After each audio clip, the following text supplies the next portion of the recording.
We preparing it for it right now. Is Daryl still coming, right? As far as I know.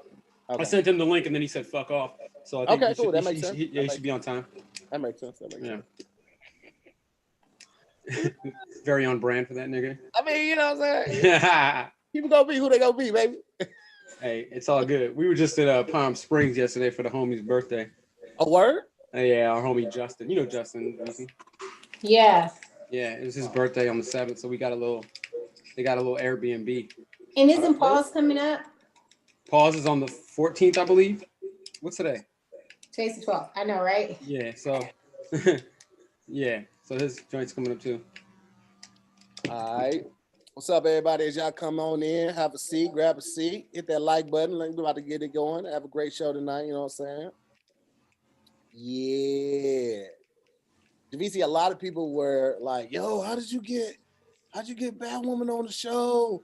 They are really excited about the new show. So that's all Brody. I mean, I told him, I let him know. Yeah, that's all Brody, man. Brody is the connect on this one right here. Well, I've been trying to, because I you know, when we did that first Zoom with the homies, dude, I got attacked, man, because we had it was Leonard and who else? Yeah. Leonard, Vince, I think Teddy was on there, and I think they just came in with the roast me energy, thinking that it was the same thing. I'm like, bro, this ain't that show. But, yeah. So then the next one I did with Coco Brown, that shit was flames, man. I love that one. Yeah. So I mean, hey, man, it's always a different energy, but you know. At that time, it was still a work in progress. We got a nice little rhythm going now. So you know, we've been chilling, bro. We've been Let me text Daryl. Okay, cool. And I'm gonna let Brandi know that we live. She should be pulling up. I know she said she has acting class. So you know what I'm saying. You know what I'm saying. Have you met Brandi before, Javicia? What'd you say? Have you met Brandi before, Brandi Denise? I don't know. I don't think so though. She's a comedian. She's dope peoples, man. Yeah, she good people. She good people. She's from Chicago. Mm-hmm. They are on Jay tonight. They motherfuckers said, "Can I buy you a fish sandwich?" They said, "She's gorgeous." Y'all don't even know she likes fish. She could be a vegetarian. Y'all just out here shooting shots blindly. And let me tell you something. I ain't mad at you. Do your goddamn. How are you seeing this? If you go to my YouTube page, you can have up the comments too. If you have another device, or if you're on your laptop, you can minimize the Zoom window and just launch your browser and I see them, yeah. Just gotta mute this. Pull it up. I might say I look like an extra in juice. You know what? Listen, guys, I just figured out how to wear a bucket hat. Okay, it took me 30 some odd years to figure. I was doing all of this shit and doing this and. Well, you used to wear the fedora. You know what I'm saying? Oh yeah, I still got the fedoras. I still got the fedoras on lock. The key to wearing a bucket hat is that you got to look like you don't care that you got it on, man. That's what somebody told me.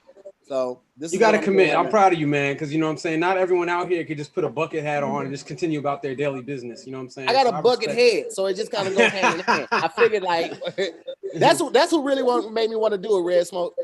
Schoolboy Q was rocking the motherfuckers. I was like, I want to rock a bucket hat. Because Jay-Z was rocking it back in the day too, but Jay-Z looked like how I looked when I was trying to rock it. It was like yeah. Jay-Z, I feel like a good 1998, 1997. He was definitely doing the bucket hats. He was doing the bucket, baby. Yeah, he was doing the bucket. So we got a couple more people coming in, ladies and gentlemen. Y'all just go ahead and grab a seat. We're about to get the show started in a second. I'm gonna start with the introductions as I always do. We're just allowing a little more time for people to pull up. And then we're gonna they said I had an audition for Biker Boys 3. You know what's so crazy? Tony Baker, if you want to pull up, man, let me know. Text me and I'll shoot you the link. What's up, Tony? About Biker Boys. It's on, I want to say Amazon Prime right now. And randomly, I was like, let me just see what Biker Boys is about. I forgot it. I seen it before, but I was just like, let me just randomly check it out. So I turned it on, and the opening song is the song called California from Mos Def. But it's an old joint, right? And it's not on any of the streaming sites. Like you can only get it on either YouTube or you can only listen to it on SoundCloud. And I'm like, yo, this shit is smooth as hell. And I've literally been listening to that since Saturday when I watched Biker Boys. So shout out to Biker Boys for putting me back on that smooth ass track. It's good times. Brandi! All right, we got enough people in here, man. We're going to go ahead and get it started, man. Welcome to another episode of Zooming with the Homies, man. We got 668 people in here right now. We only got 174 likes. Let's get the likes up, goddammit. I have to say this every time. You watching on your phone or something, just click the video down, hit the like button, and come right back. We ain't going nowhere. You got us locked in, baby. Shows people that you rocking with the video, also keeps it up in the algorithm. And yeah, man, we gonna have a good time tonight. Let me get I have everybody's information as far as like your handles and stuff like that. So I'm gonna post that in the description right now. So you'll have that as well. And it's gonna be a good time. Aside from that, let's go ahead and get it going with the introductions, ladies and gentlemen. This brother really needs no introduction. You guys are familiar with him from Zoom with the Homies. You're also familiar with him working with All Deaf Digital. He worked on Nickelodeon. He was an extra in Step Up to the Streets, and you got heard. From the DMV area, man, amazing comedian, phenomenal host, outstanding actor, writer, producer, and creator, and one of my very good friends out here in LA. Ladies and gentlemen, please welcome back to the show, Mr. Brandon Brody. Yes. Thank you for having me, sir. Thank you, man. I forgot about that Step Up credit, man, but I was in there doing my thing, man. I was in them party scenes, Dan. If you go check out Step Up, you see your boy getting it in with the two-step. Yep. Listen, they're gonna think you serious too. They're gonna think you hella serious, man. Well, listen, man, I'm glad to have you here, brother. Yeah, man, we gonna keep it moving just like that. Next up, ladies and gentlemen, what is happening right now? Okay. Next up, ladies and gentlemen, she is a comedian, producer. You may have seen her on one of the last seasons of Power. You also can look for her in the new show. And you're gonna love her because she's just dope as hell is what she does. The new show is Ghost, Power 2. Okay. So you can check her out, and she just got back from New York, wrapped up. She was out there for like 6 months doing a goddamn thing, working on projects, hitting stages, getting the curls in the hair, staying light skinned and shit. Chicago native, stage ripper, funny as hell, content creator, comedian, actor extraordinaire. Ladies and gentlemen, please welcome to the show, Miss BRANDI, DENISE. Thank you. What's up, lady? How you doing? I'm good. I'm happy. BRANDI be excited, but that's how she sounds. BRANDI could have just won $10 million. Like, BRANDI, tell us, how do you feel right now? I'm straight, I'm finna go get some Harold's, and I'm just gonna kick back and watch some Netflix. Like, you won $10 million? Like, yeah, but I got shit to do. Well, thank you so much for coming and being here, BRANDI. I definitely appreciate you. Next up, ladies and gentlemen, you guys may recognize her for a ton of projects.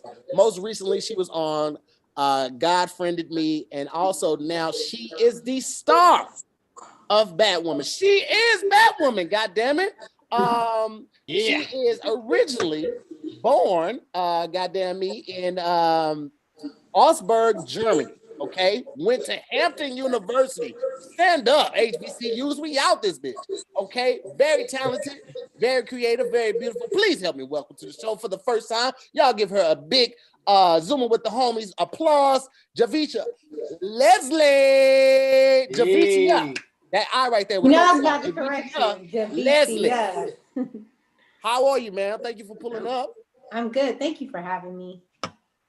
Of course, you have to show off that amazing backsplash right there in that kitchen. Look at that goddamn backsplash. Huh? I know quality. I watch a lot. That's quality, right? That's a quality backsplash. That's a quality backsplash. For sure. Yeah, I saw that on Love It or List It. That's a good ass backsplash. Right there. Yeah, they put that in with intention. You know what I'm saying? Like that's not an accident. It's not. That was meant to happen. That was meant to happen. So we're gonna get into this, but Batwoman. How does it feel to be Batwoman?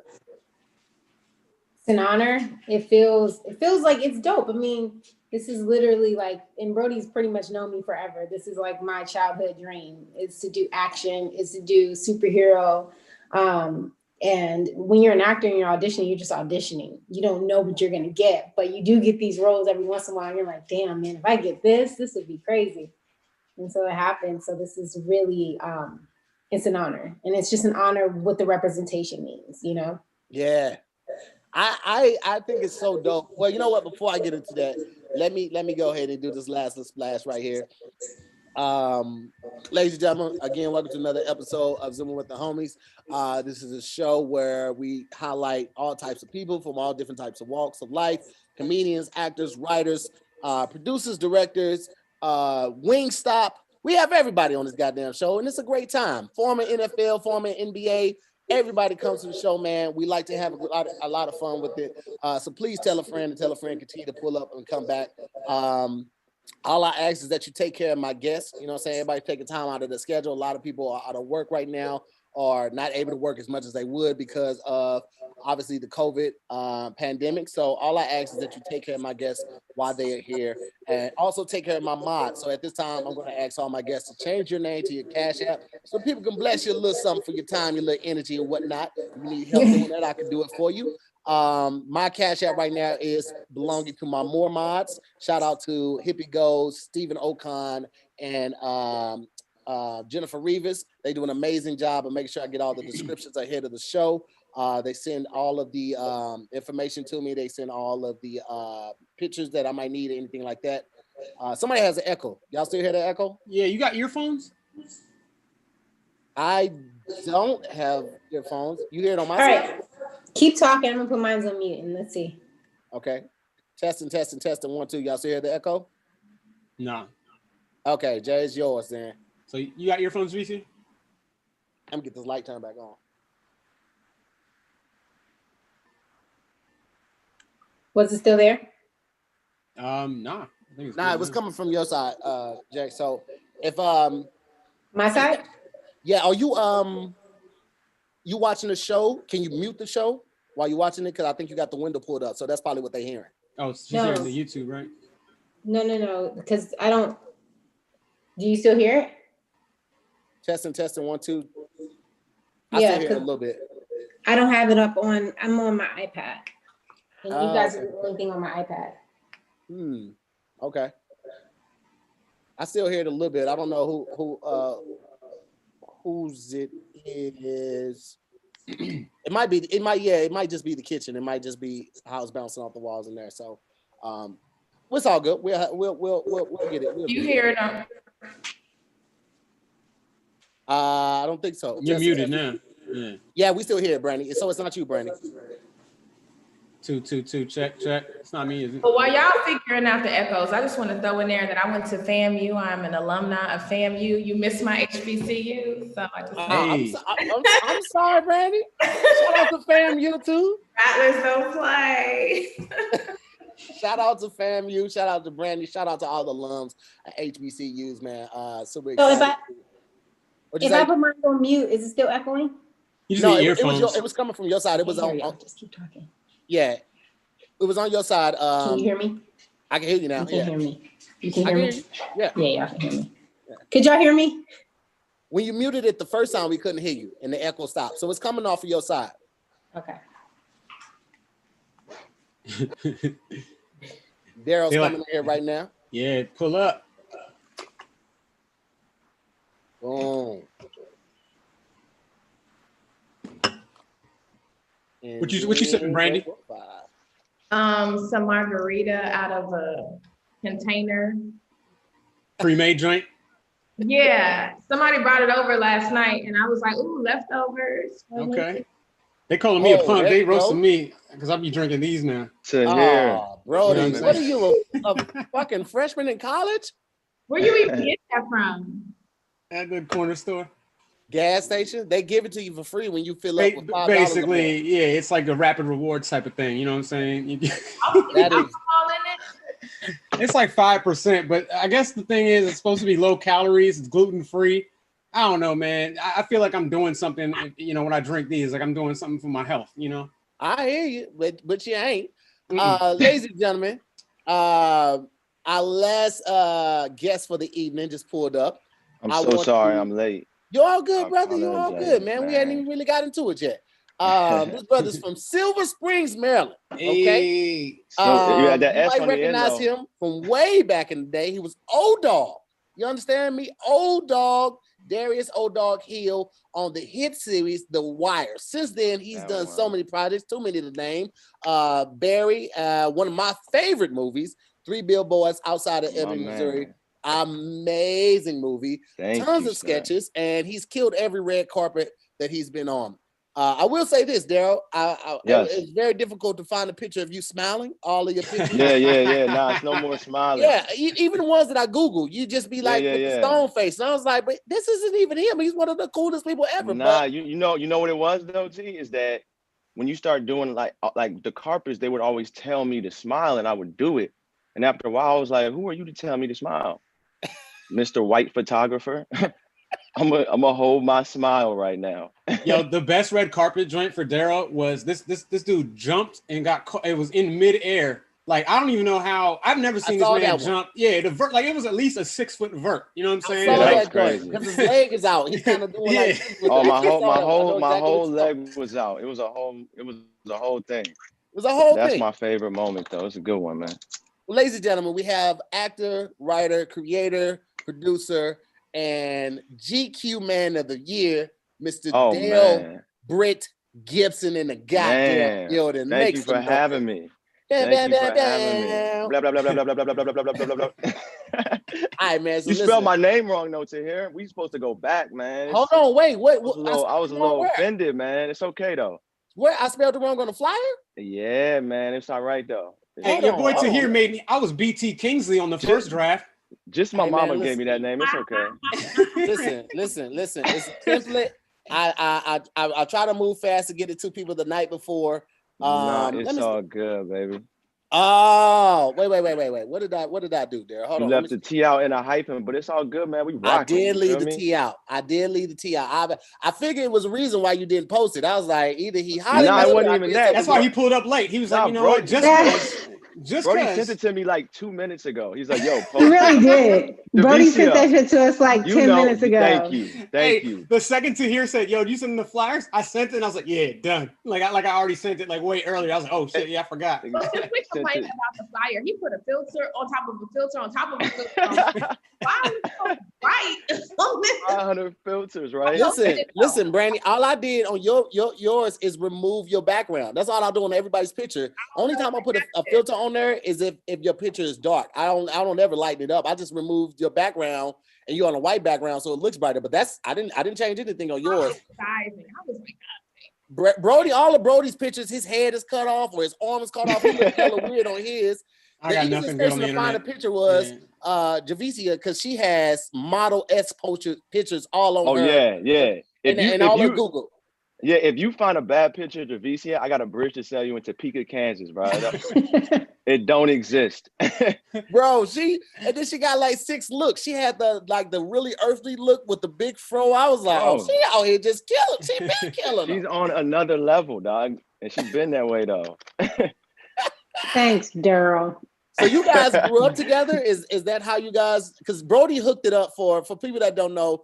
Brody is a good friend of mine. When I first moved out here, I connected with him and some other comedians, and we were working on this project with Robert Reed that really never came to life. But that's how we got cool. And I met Daryl first at Brody's house. I think at one of his parties that he used to do. Let me tell y'all something about Brody. Okay. Hold on, now we finna get real. Let me tell. Matter of fact, let him know. Bucket like this. Let me tell y'all something about Brody. Brody used to throw these parties. And now I'm drinking White Claws.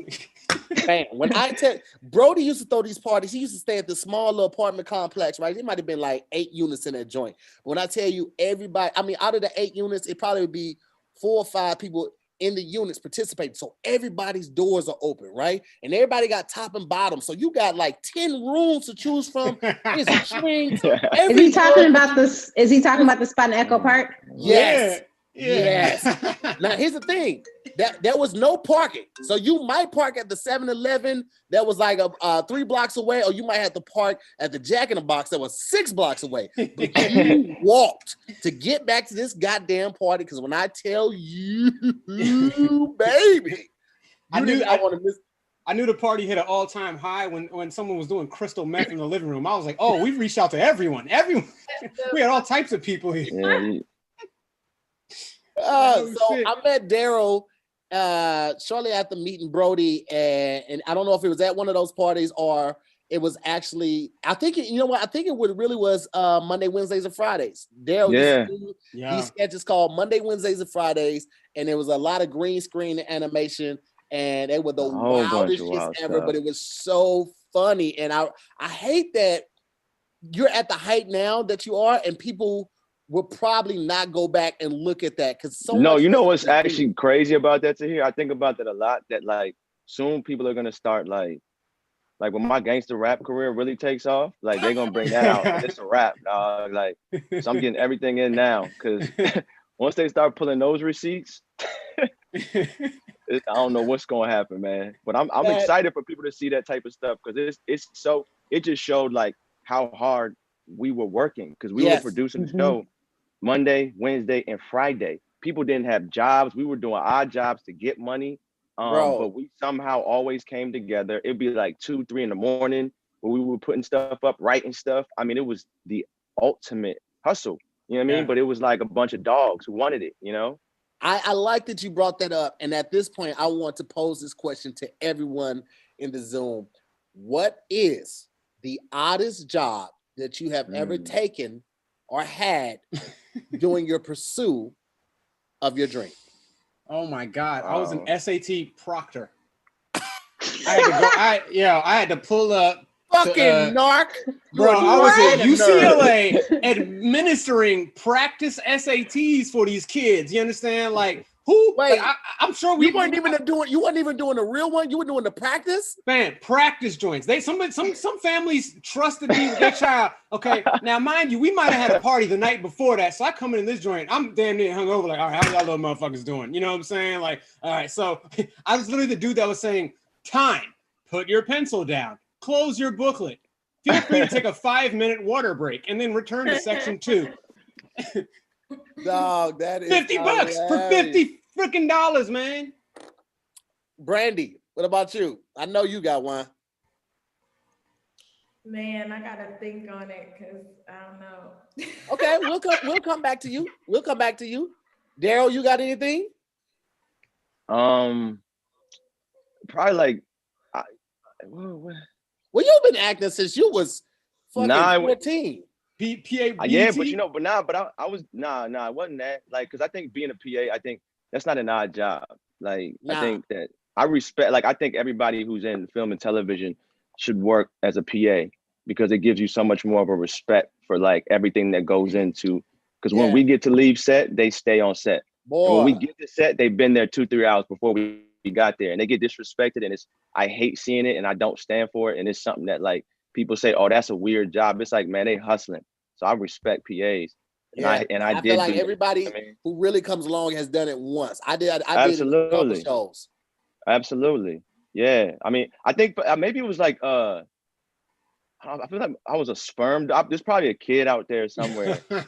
I got like a bag for like to be a sperm donor. I don't. When you say a bag, what does a bag mean? Does that mean like $1,000, $10,000? Nah. Bag is like a duffel bag full of money. Like however much you could put in that thing, that's a bag. Shut up, Daryl. Don't listen to him. Just a reminder, you guys I'm joking. That's not the job. That's not it. You guys can change your name to your Cash App if you want. If you want to, the people will bless you because they're asking for your Cash App so they can send something your way. Brandy, if you need help or anything. Yeah, I appreciate whoever said they sent me $20 so I could buy some real alcohol. I appreciate that. They said this one cutting it, so they put $19.99 in there. They don't just be sending the money; they always send a little message with it too. But you got to be careful because you start getting the Cash Apps and you'll see somebody slick ass and slid a request in there. So somebody requests you 20 and you just tapping that step. Go get yourself a haircut. $20 too. I'll give one of my oddest jobs was working on TaskRabbit. And one time Clint had accepted this job where we were painting this lady's house in Beverly Hills. Clint Coley? Clint Coley. This lady had maybe 18-foot ceilings. We had the tallest ladder that we could find at Home Depot, right?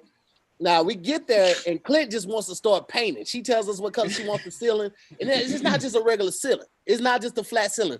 It's ceiling with exposed wood, like it's got the exposed beams in it. So he ready to just start. I was like, bro, we got to move this furniture back.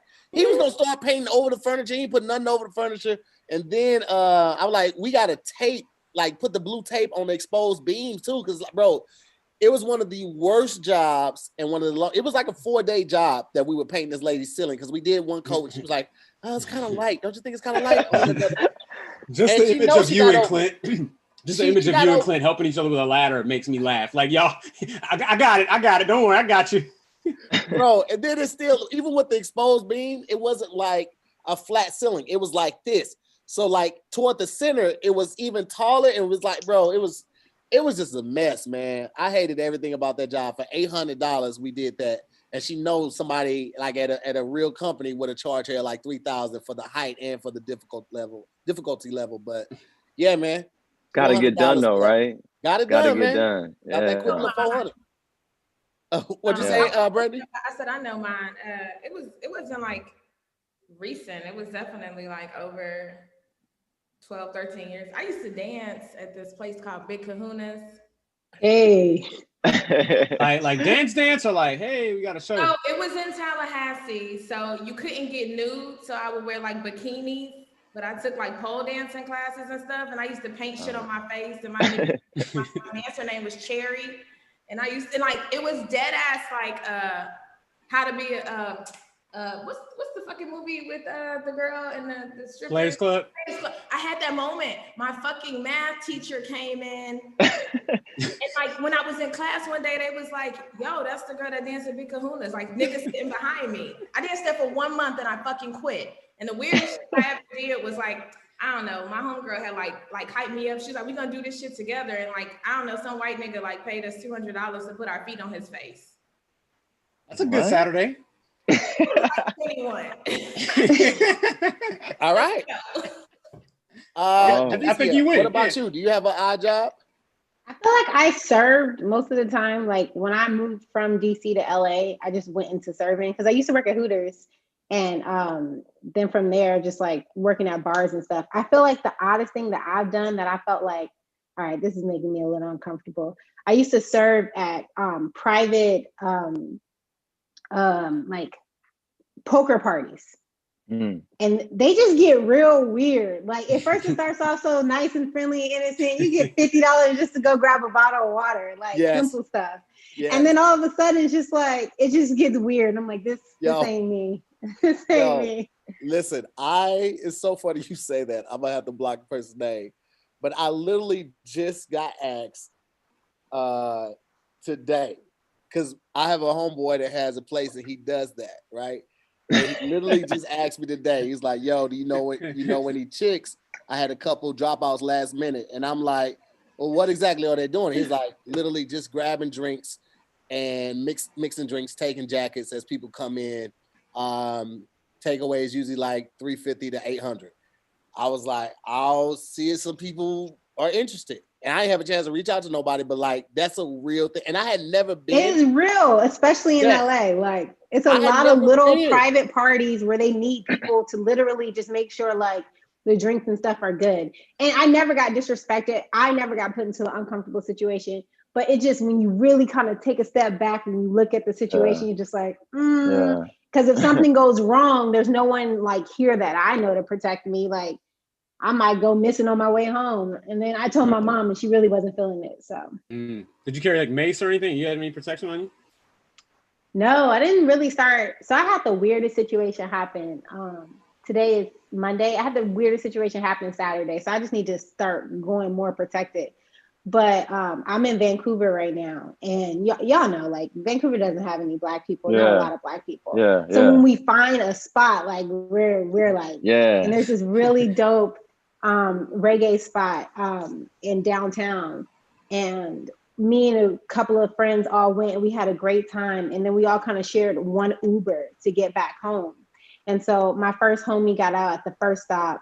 Then my second homie got out at the second stop. So it's just me and the Uber now. And him and I are having like great conversation. He's from Sudan. He was telling me about like getting his family over here. He has a wife and kids and everything. Like literally a great conversation. So we pull up to my crib.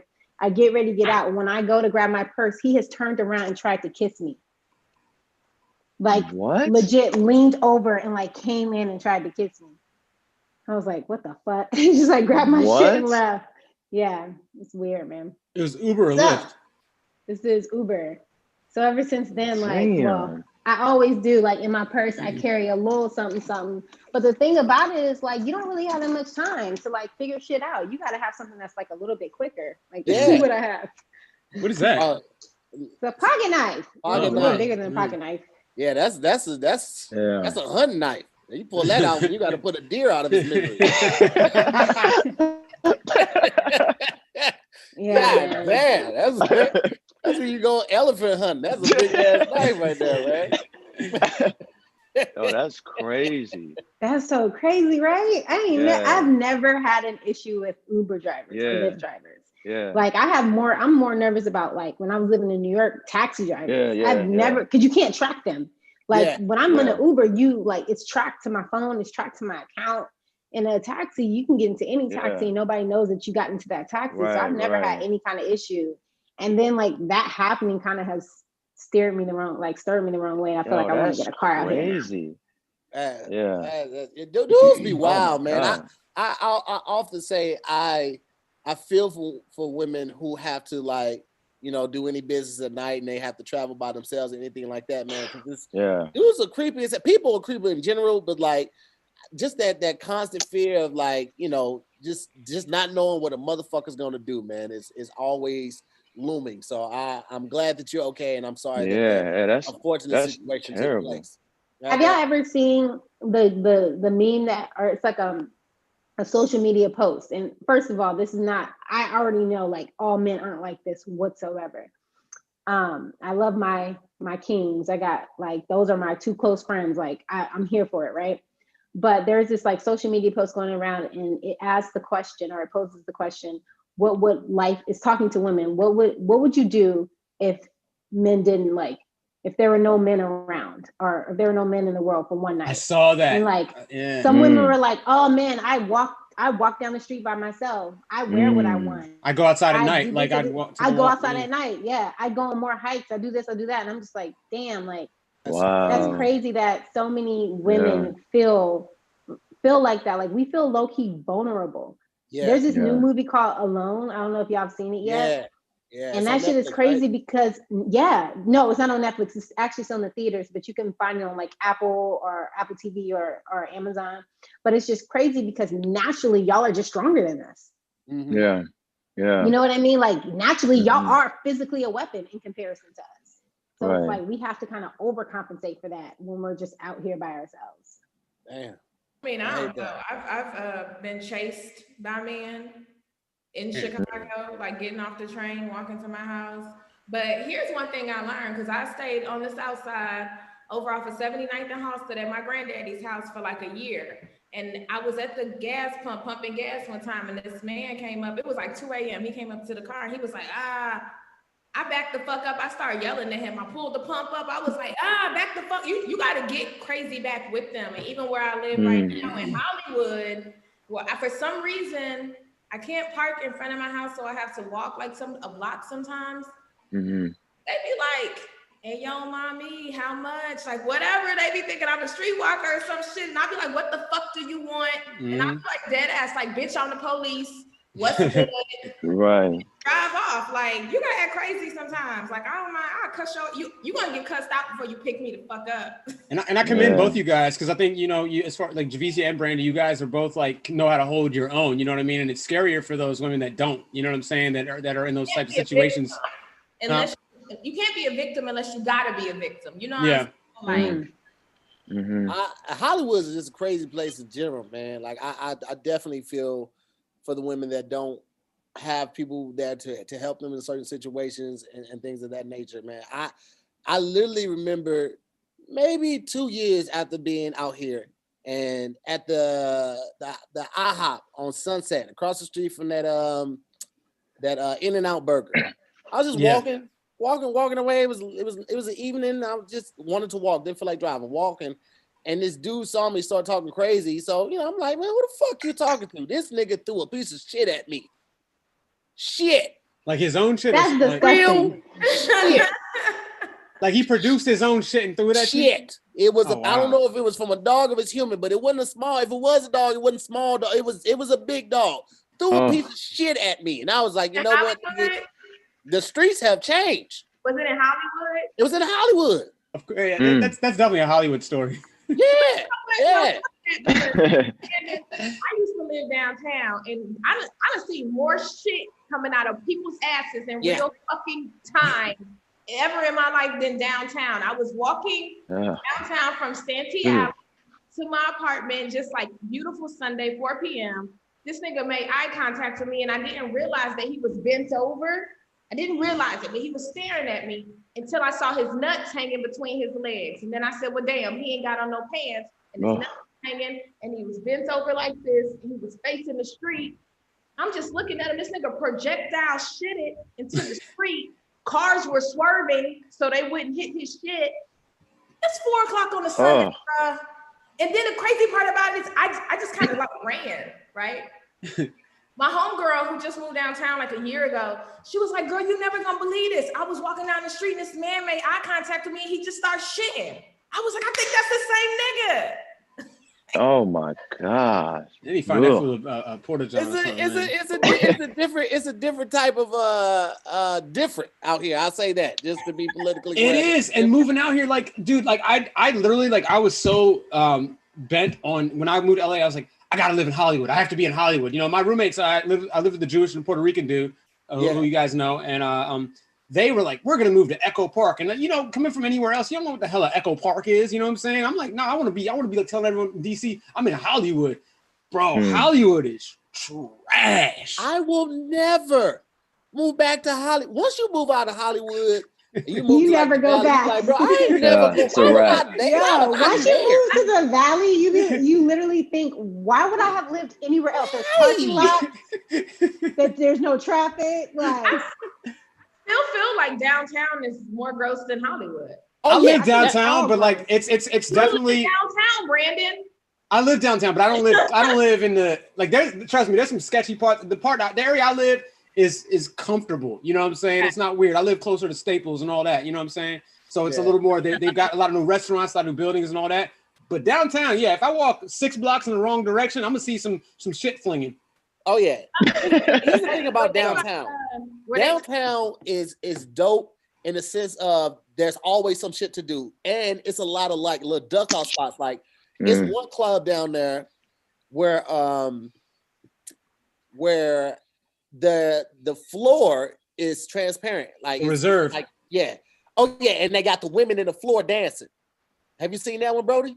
I thought you were talking about Reserve, where it was a converted bank. It was like an old bank they turned into. No, not that. I know what you're talking about. The Reserve right there. No, this one literally has women in the floor dance. They're like laying on their back and they're like. Are they trapped? Do people? What? Bro, very dangerous. Yeah, that sounds like a hostage situation. Bro, I don't think they want to be there. It works. It works. You were at a club to hear? That was a club. Yeah, it's like a little club. And I only knew about it because Empire was having like a artist appreciation night. We had just finished up some interviews. I was interviewing like D Smoke and phony people and a ton of people, and they had like an artist appreciation night, and they did it at the spot. And it was dope as fuck, but it was just like, nigga, this crazy. But there's so many dope spots like that in downtown. The thing with downtown that sucks is every part of it smells like pee. Parking is horrible. The driving is horrible. The people are weird as fuck. Like, I think definitely the homeless people downtown are way weirder than the homeless people in Hollywood. They've evolved. It's Pokemon shit. They haven't gotten to downtown level yet. I used like, what was it, 2 summers ago? I worked at City Hall. Like I had like a job or whatever. I was working at City Hall and I was out there doing my lunch break and like just sitting outside on the steps of City Hall and like dead ass, somebody just started shooting up in front of me. And I had never seen some shit like that. And then as I would walk to City Hall, because I lived in walking distance from City Hall, I didn't know that you could sleep on the lawn until 7 a.m. But after 7 a.m., you got to leave. So I was going to work early one day and this dude was just standing there with his dick out. Like just woke up, time to go, but like his dick was out. And I'm just like, And I asked my coworkers, I'm like, so people could just sleep on the city hall, they could just sleep there? And she was like, yeah, they just have to be gone by 7 a.m. But like people would live on the line and they would be shooting up and shit. And I'm just like, yo, LA is wild. Like it is wild. Never, you know, nothing like this in my life ever. And that's the thing about homelessness too. It's because the weather's so good. It's like it's actually doable to be outside. You know what I'm saying? Just have a little tent or just have a little like a but spot it's also a city that does very little to help its homeless population. Mm-hmm. Yeah, right. It turns its back on its homeless population in a way that's completely disgusting, and it needs to be fixed. And nobody does anything about it. And the more people that speak up about it, something's going to change, because you look at these people and we tell stories about them, but in reality, it's like that could be your brother, your cousin. What can you do when this is the highest city to live in? You have people who work 40 to 50 hours who can't afford to live here. You know, everybody, a lot of people are one check away from that. It's weird to me that like it's a statistic. There's always for sure. It's weird to me there's always a fight against drugs, but like if you go to like some of the oil shops downtown LA, they sell the valves for crack, like to smoke crack in. And you be like, who manufacturing these little glass valves for niggas to smoke crack in? And how is the government allowing this to happen? It's like, yeah, we ain't selling the crack, but you selling the tools. Systemic, man. It's a system. You know? Exactly what it is. Yep. Because I was down there buying some oil, some burning oils. It's a tax like, on the poor. In like one of those, like the goldfish bowls, like the little glass bowls like that, right there on the counter is the tube with the bowl. But I'm like, yo, they just selling this here like that. How is this even possible? I don't understand that this is legal. Well, it's a tax on the poor. Vancouver has an open needle law, so like there's like an area where they can legally. I mean, they have an in Portland as well. Yeah, and what they said though is it's actually lowered their OD numbers because you have them all in one specific area, so you like it's quicker for the ambulance to get to them. It's quicker to the hospital. Right. They're also controlling the amount of drugs that are being administered. So it's like this thing of like, okay, well, if you can't stop it, what can you do to try to at least control it so many people aren't dying from it? Right. They give out clean needles as well. Yeah, they give out clean needles. Yeah. I watched some James Franco. No, it wasn't James. I think it was James and David Franco. Did you see that movie? I can't remember what it was called, but Dave Franco was basically like a heroin addict. You know what I'm saying? And it was just going through the whole like tribulations of that. Heroin movies always fucking freak me out. You know what I'm saying? I've never seen anyone actually do heroin, but just like movies like Requiem for a Dream, Basketball. What was it? Basketball Diaries. Yeah, like heroin movies give me the creeps, yo. I can't imagine, man. I didn't know like I didn't realize how much stuff was legal in Amsterdam until I went. Like basically everything is legal there. And I don't know if like their mindset is like if you make everything legal, nothing is taboo, which possibly could cut down on crime, because we didn't hear about a lot of crime in Amsterdam. Didn't see anything. Like people were literally, you sell anything, you know, red light district, you got women. You get any type of drug you want. They sell the shit at the registers. They have cafes just for smoking weed in. You could buy laughing gas on the streets. Like everything for the most part was like legal, and I was completely blown away. Now I will say this: I heard that they can sell it, but they can't grow it. So all the shit that they were selling was trash. Like, and I don't smoke weed. Like I really, it makes me like just fall asleep. And I smoked the joint by myself there, and I was like, this shit really ain't hitting. I don't like weed either. I get paranoid, and I don't. I get hella paranoid. I like literally do not want to talk to people. I like if that's weed and you're talking to me, I just be like, how the fuck are they talking to me? So like, I just want to go in the closet. Like, I don't know how people smoke weed and function. Let me tell you, this quarantine has definitely lifted my my marijuana dosage up to another level. Like I was definitely not that much of a what? I've seen you smoke. I know, I keep it secret. You know what I'm saying? I'm very private about it, but Daryl knows. They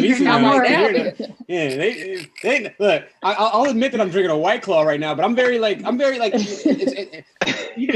there's especially when I was working for Nickelodeon, bro. It's like I got so generic on my Instagram. I wouldn't even hold a drink, you know? Like if I was with people and I had a drink, I put my arm behind their back to hide my drink. Because they called me up one day.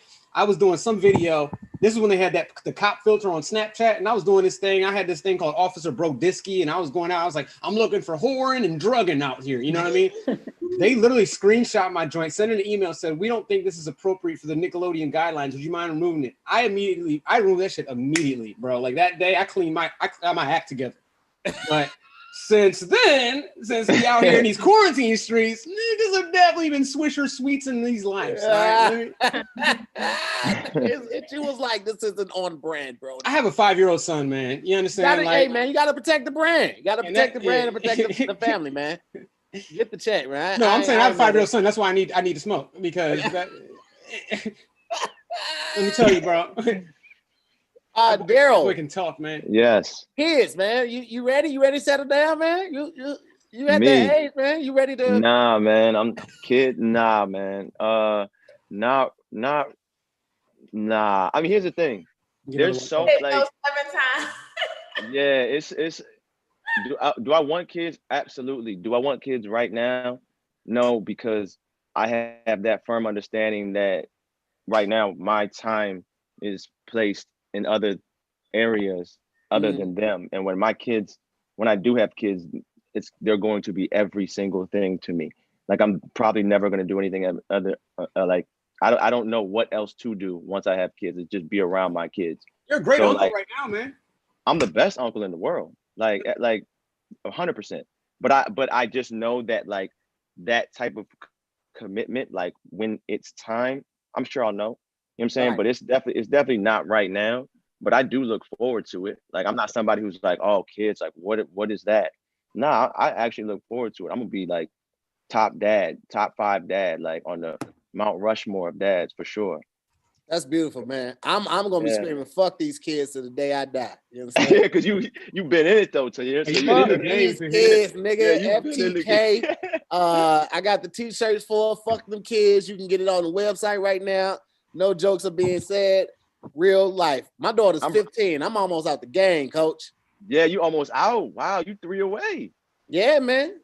I'm out here, bro. Fuck you already looking at colleges? Yeah. She was like, I don't want to go. But here's 40,000. Get the fuck out about my house. I'm ready to walk around naked. Okay, get your ass to clean the fuck about it here. Okay. You know you're gonna miss her though, Tahir. Come on. You know you're gonna miss her when she's packing that. Yeah, you're gonna be crying. Listen.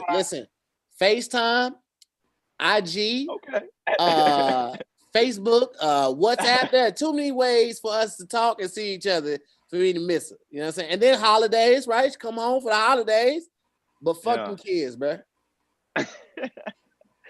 That's a ringing endorsement right there, Tahir. Thank you. I'm looking forward to fatherhood.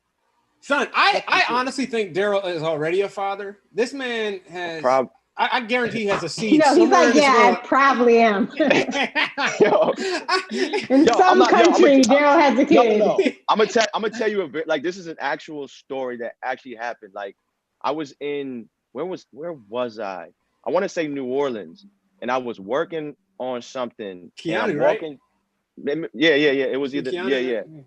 And I'm walking through the mall, and I'm with a friend, and a friend like comes running over to me. And she's like, yo, did you see that kid? And I'm like, no. What kid? And she's like, that kid has your same face. And I was like, wait, what? And so like, there's like this little kid and he's like walking and like, I caught like just the side of him. And I'm like, oh shit. So like, we start following the kid. Cause I'm like, we need to know where his mom is. Now y'all are weird.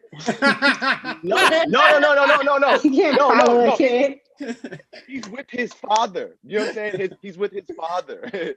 He was walking with his father. Like, so where's the mom? Because I literally saw this kid, and for a second when she said that, I was like, yo, I had to think about what I've done in New Orleans and like how long back was something in New Orleans. Because I was like, yo, this might be my son. You might have a little no limit. You might have a little no limit soldier out there, dog. I was about to put the chain. I think that's so crazy.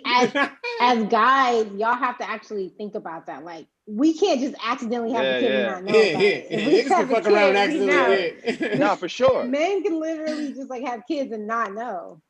Yeah, and there's yeah, no greater we're fear than trash. when like that moment when you like, I definitely didn't wear a condom. This girl hasn't talked to me for a while.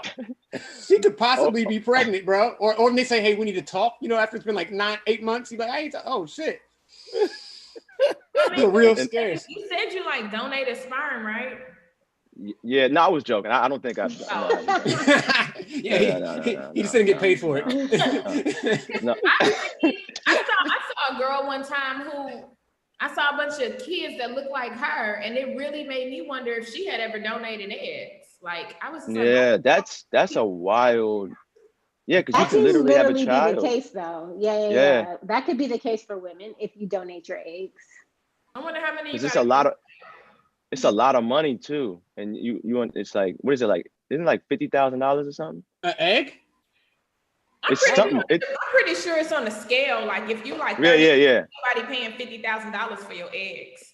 Right. Shit, we need to be getting in business. What y'all doing, man? We all out here with y'all eggs doing, man. Let's make some money. Let's make this fucking Zoom in with homies money, man. Let's get this egg money.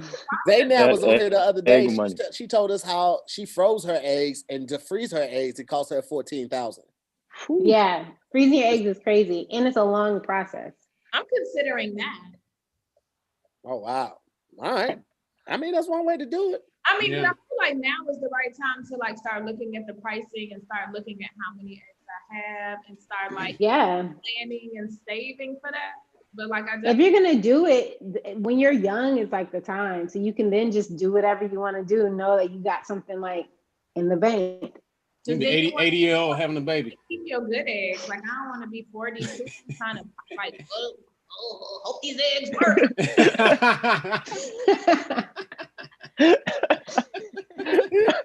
This is definitely ageism, but I feel you. I mean, no, it's like it's a gamble. It's a gamble. So exactly. And it's also my personal opinion. I don't. That's not my wish for myself. So if I could put these eggs out right now and put them in the freezer, then let's go. Ain't nothing wrong with it. Do it. Keep it going. Tahir, real quick. Yeah. Before we move forward, I just want to say, man, this is a very, very cool thing you've done, and you deserve a lot of. If I had a hat on, I'd take it off to you, man. It's really cool what you're doing, man. I'm proud of you, and this is a beautiful thing, connecting all these beautiful Black people together, man. It's a special thing, man. You should be proud of yourself, man. Hey, man, I am, man. And I very rarely.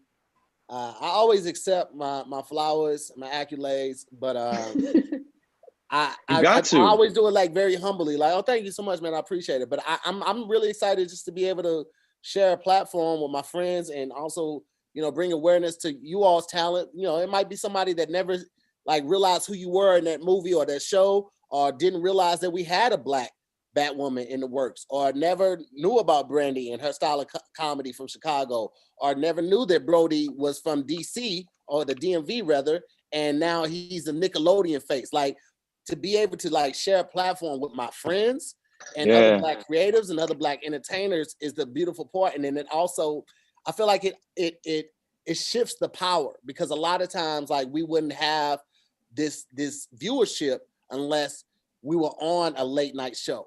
You know what I'm saying? Or you got a interview in one of the leading magazines, Redline or Vogue or some shit like that. And this is like shifting that power and taking it back. And this is also letting them know, like, yo, we don't have to just come to you. Like, the word's gonna get out, the brand's gonna be strong, people are gonna pull up. Man. As long as we keep sharing each other's talent and keep praising each other and giving each other flowers, people are gonna start to take notice, and then we can kind of like I'm about giving what we want to do and what we're not gonna do. I'm about giving everybody their flowers. Javicia, I could talk about Javicia for 4-5 hours, how proud I am of her. I could talk about you. And everything that she's done. Like, you are literally changing the landscape of like how we look at like our heroes. Yeah. And that is like there is actually no way to quantify the magnitude of it. So we could just keep telling you how incredible you are, how incredible it is. But it's truly like, when I found out, I got emotional. And it's not because because like knowing who you are, how hard you worked to get where you are, but knowing who you are as a person, and then going to know that like these little kings and queens are gonna have you to look up to as a role model, it's like, yo, I get chills talking about it. You know what I'm saying? I'm never gonna stop talking about it. And don't let anybody tell you different, because that shit is like beautiful and it's magical. And it's like, you deserve everything that's about to happen to you.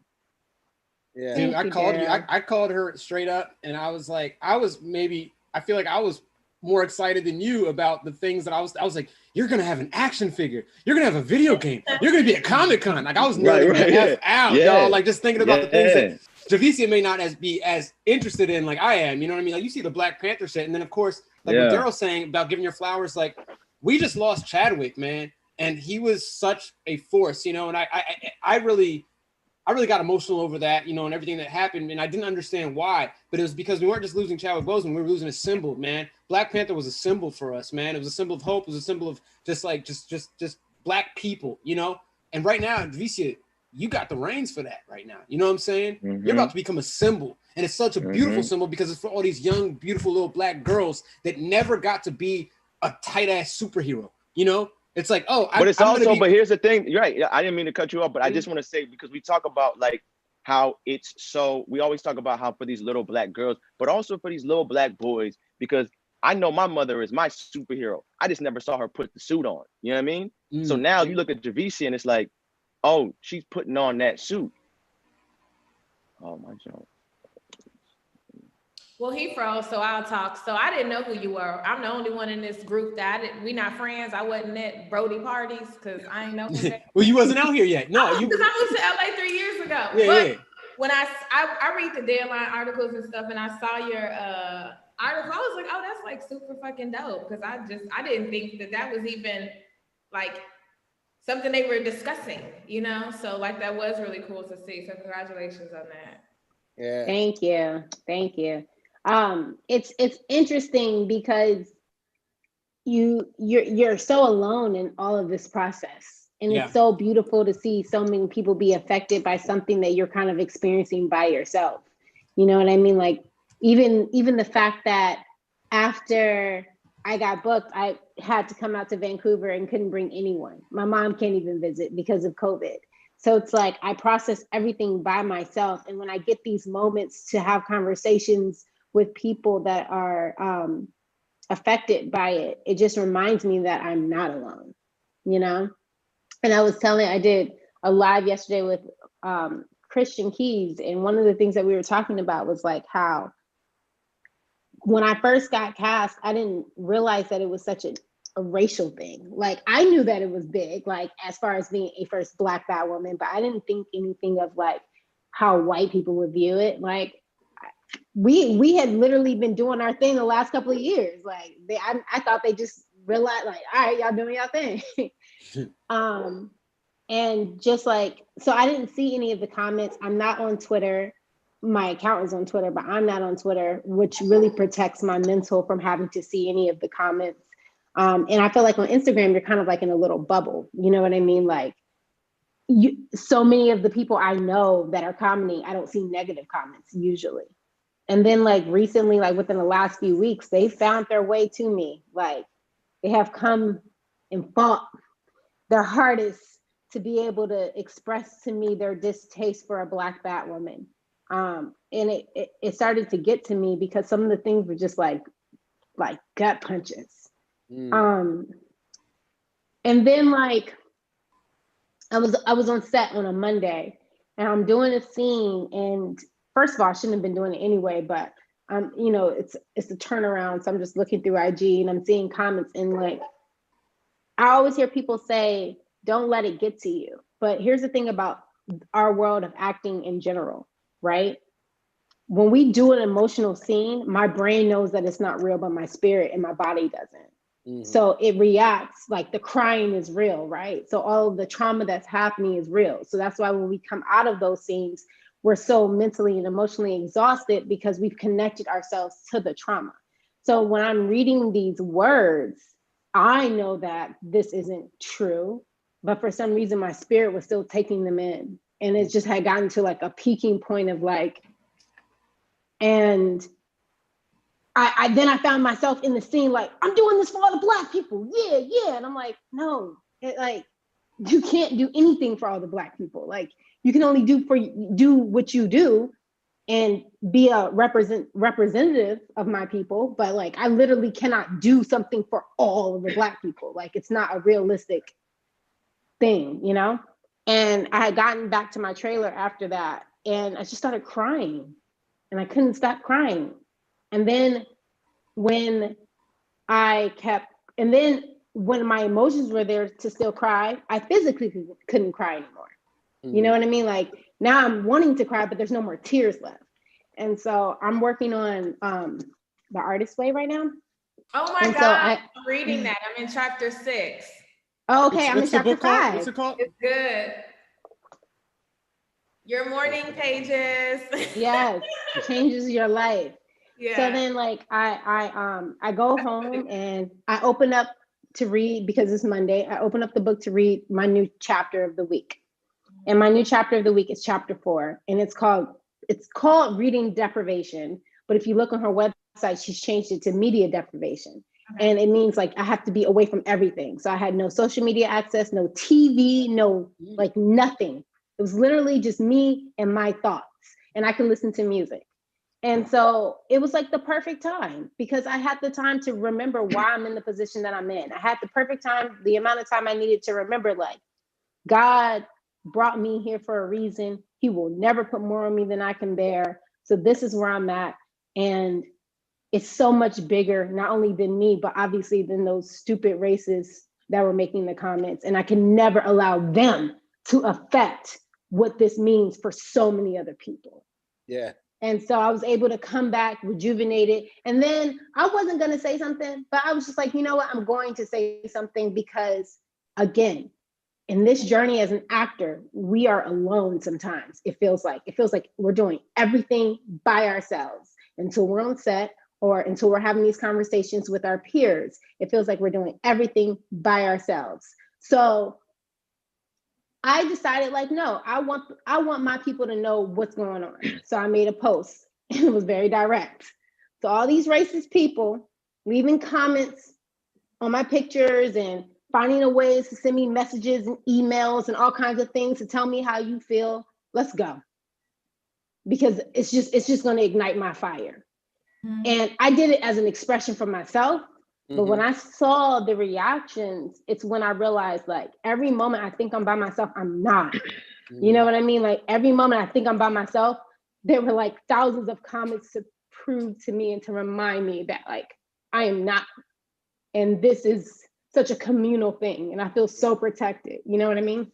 Mm-hmm. Sorry. And you know, we got your back too, Javicia. I think that's great. I think so many people, self-included, are so honored and proud of you the same way we were at Chadwick, because there wasn't a lot of representation of us in powerful roles. I've had this conversation before, like how it frustrates me that there'll never be a Black James Bond, or there'll never be a Black Batman. You'll never see the Black Bruce Wayne. So the fact that we're getting a Black Batwoman, and the fact that we know that Black women are some of the strongest women on this earth, is so fitting and also so rewarding to finally have representation in that realm. So it's beautiful that we're getting that, but it's also beautiful that people are sending that love to you and rallying behind you, and everybody loves that you are the face of a superhuman for, like Daryl said, little Black boys and little Black girls to be proud of and champion for more change and more diversity in that space, man. So I'm super glad and super excited for you, and super excited to see what is to come in the near future. I want to say too that so you said that you were in Vancouver filming and you don't have a lot of people with you. So when I was in New York for that month, I had just started the book, but like, it's the best time to read that when you aren't like crowded or just cluttered with, and you're by yourself. Things. Because I had my artist date. I like went for a walk on the lake. They're almost every day. Yeah, and it's such a good time to like just take everything in and like exhale it's just a really good book. And I really recommend that if you are an artist, you read it. And if you have the time to like move away from others while you're reading it, then do that. like kind of seclude yourself and really take it in and embrace it. Christina, she plays on Mixed Dish. Christina Anthony, who's a really good friend of mine. I love her so much. She plays Aunt Denise on Mixed Dish. She told me that book changed her life. And after that, I got into like a book club with like 3 of my other friends and we started reading it together. Yeah, it's definitely changed my life because it's just reminded me of like everything else that's inside of me outside of even acting. And since then, I've actually started writing a fiction novel, which I've like been obsessed with. Like every day, I can't even take myself away because it's just like you get to go into this world. Right. And then I'm obsessed with drawing. So since then, I've gotten back into that. But I wouldn't have if it wasn't for this book. I finished a pitch deck. I started working out. I was looking at rollerblades. Like, I'm like, where the paint set? It's like, I bike every day. That's dope. I skateboard now. What the hell is that? Do you really? I've been skateboarding now, man. Quarantine has made everybody so like outdoors people. Yeah. I went to go look for rollerblades at 2 stores yesterday and could not find anybody. I was like, when the fuck people start rollerblading? I still not a rollerblade. Like but that's I true. have been seeing a lot of rollerblades lately, and I've been thinking like, yo, where did people get these rollerblades from? It's a phenomenon. Everybody's rollerblading. I go to the beach like every day. It's not a lie. He literally, I'm like, yo, when can I bullet? He's like, I go to the beach from like noon to 6. I used to be light skinned, but that shit old now, bro. Yeah. Yo, it's so funny. The first thing I was gonna say when you came in, I was gonna say, "Damn, Daryl." Yo, I'm an island nigga, dog. It is what it is. That's what's up. I remember I used to rollerblade. I had rollerblades in the middle school. Yeah, middle school. I think going to high school. I remember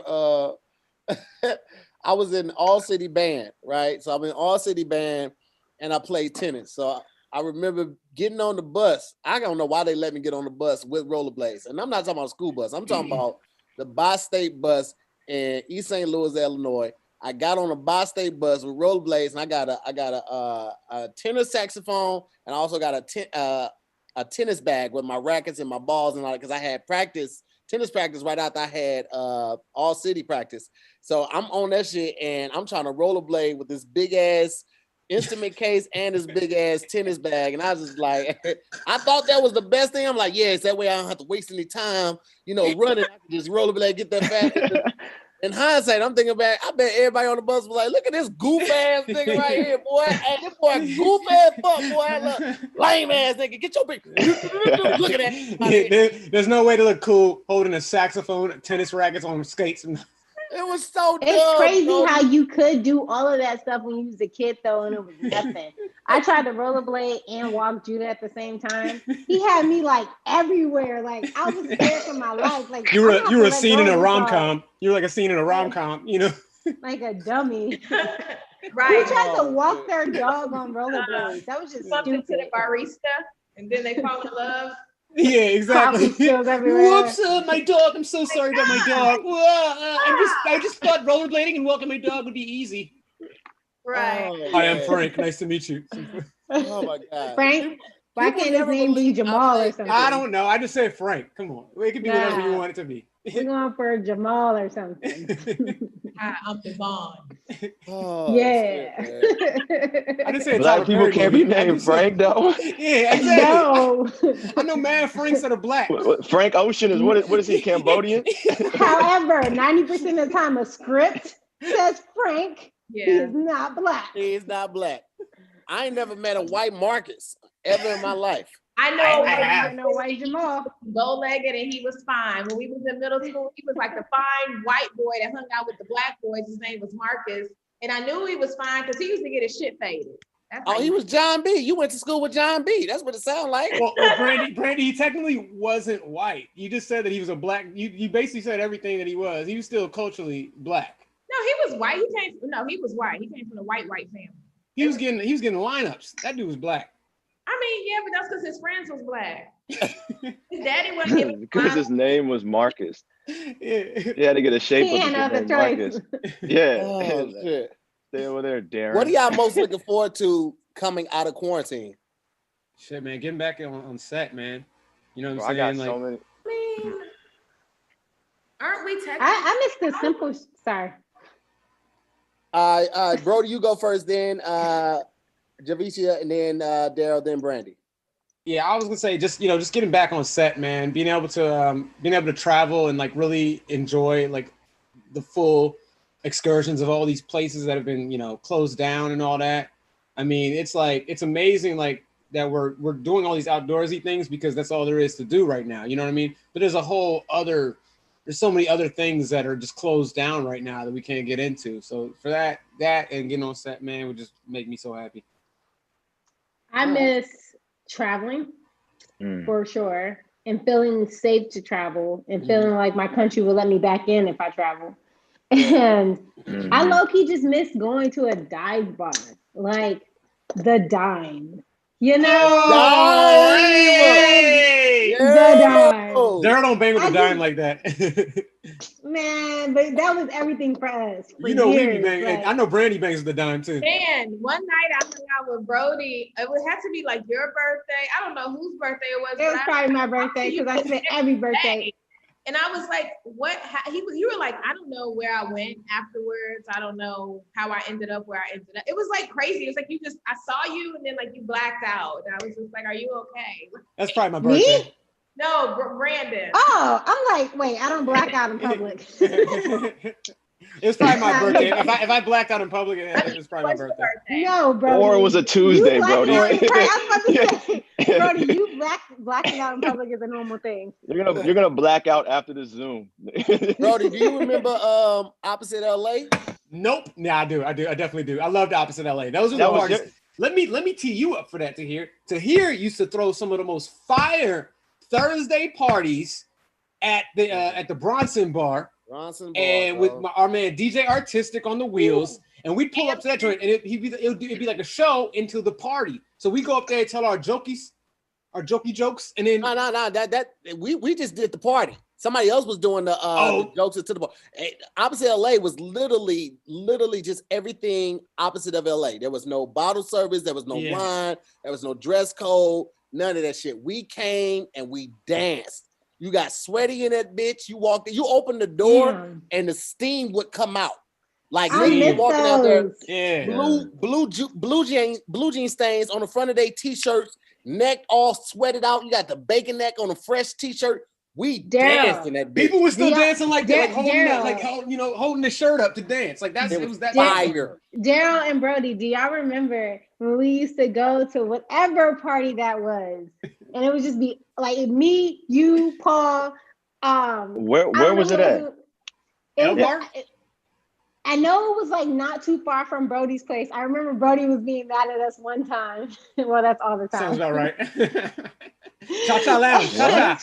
Cha-Cha Lounge? I feel like, Cha-Cha was dope. Cha-Cha was dope. I don't think it was another one with a I feel like I know what you're dance talking floor. about. Oh, the reggae joint. Oh, the Echoplex.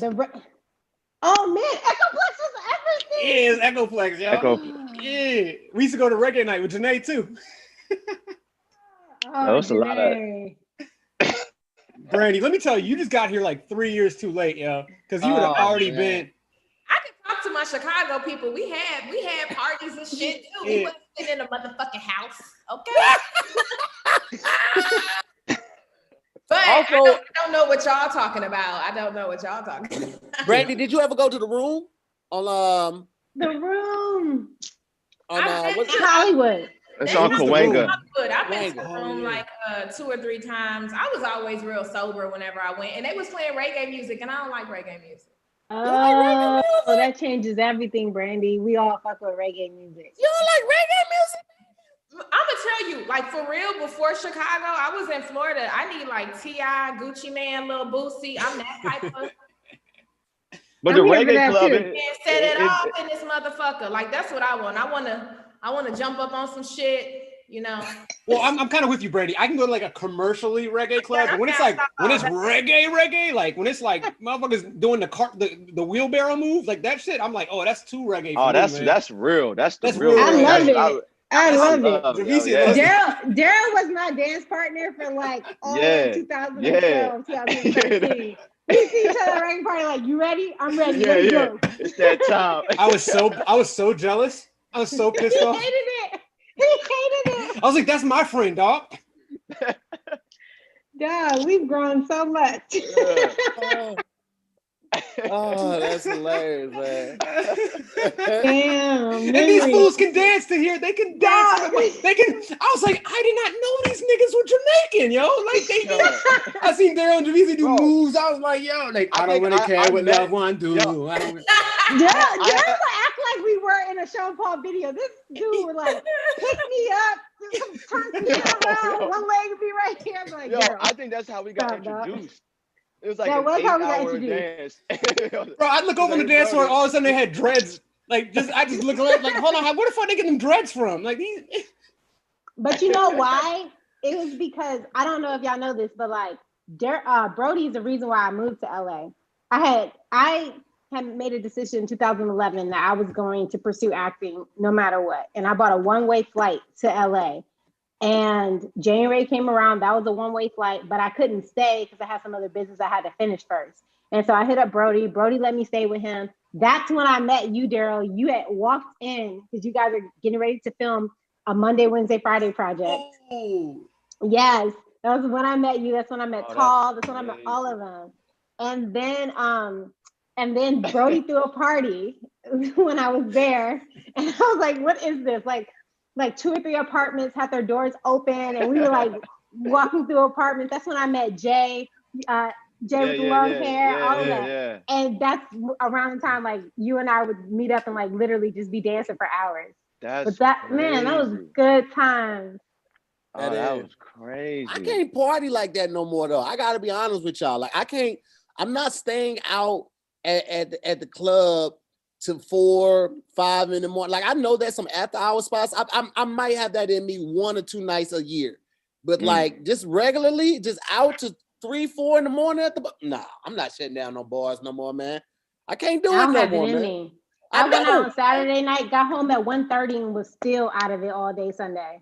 I'd be mad when there's not food at functions now. You know what I'm saying?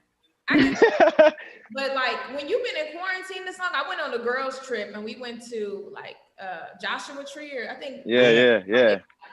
Rented a house and it had a hot tub and we had like things and extracurriculars and fun things to do. And it was like we wasn't going to sleep till 6 a.m. And I didn't even know I could do that. But when you've been in the house with no one for 8 months and you just with 6 of your motherfucking bitches, you like, bitch, we ain't going to sleep.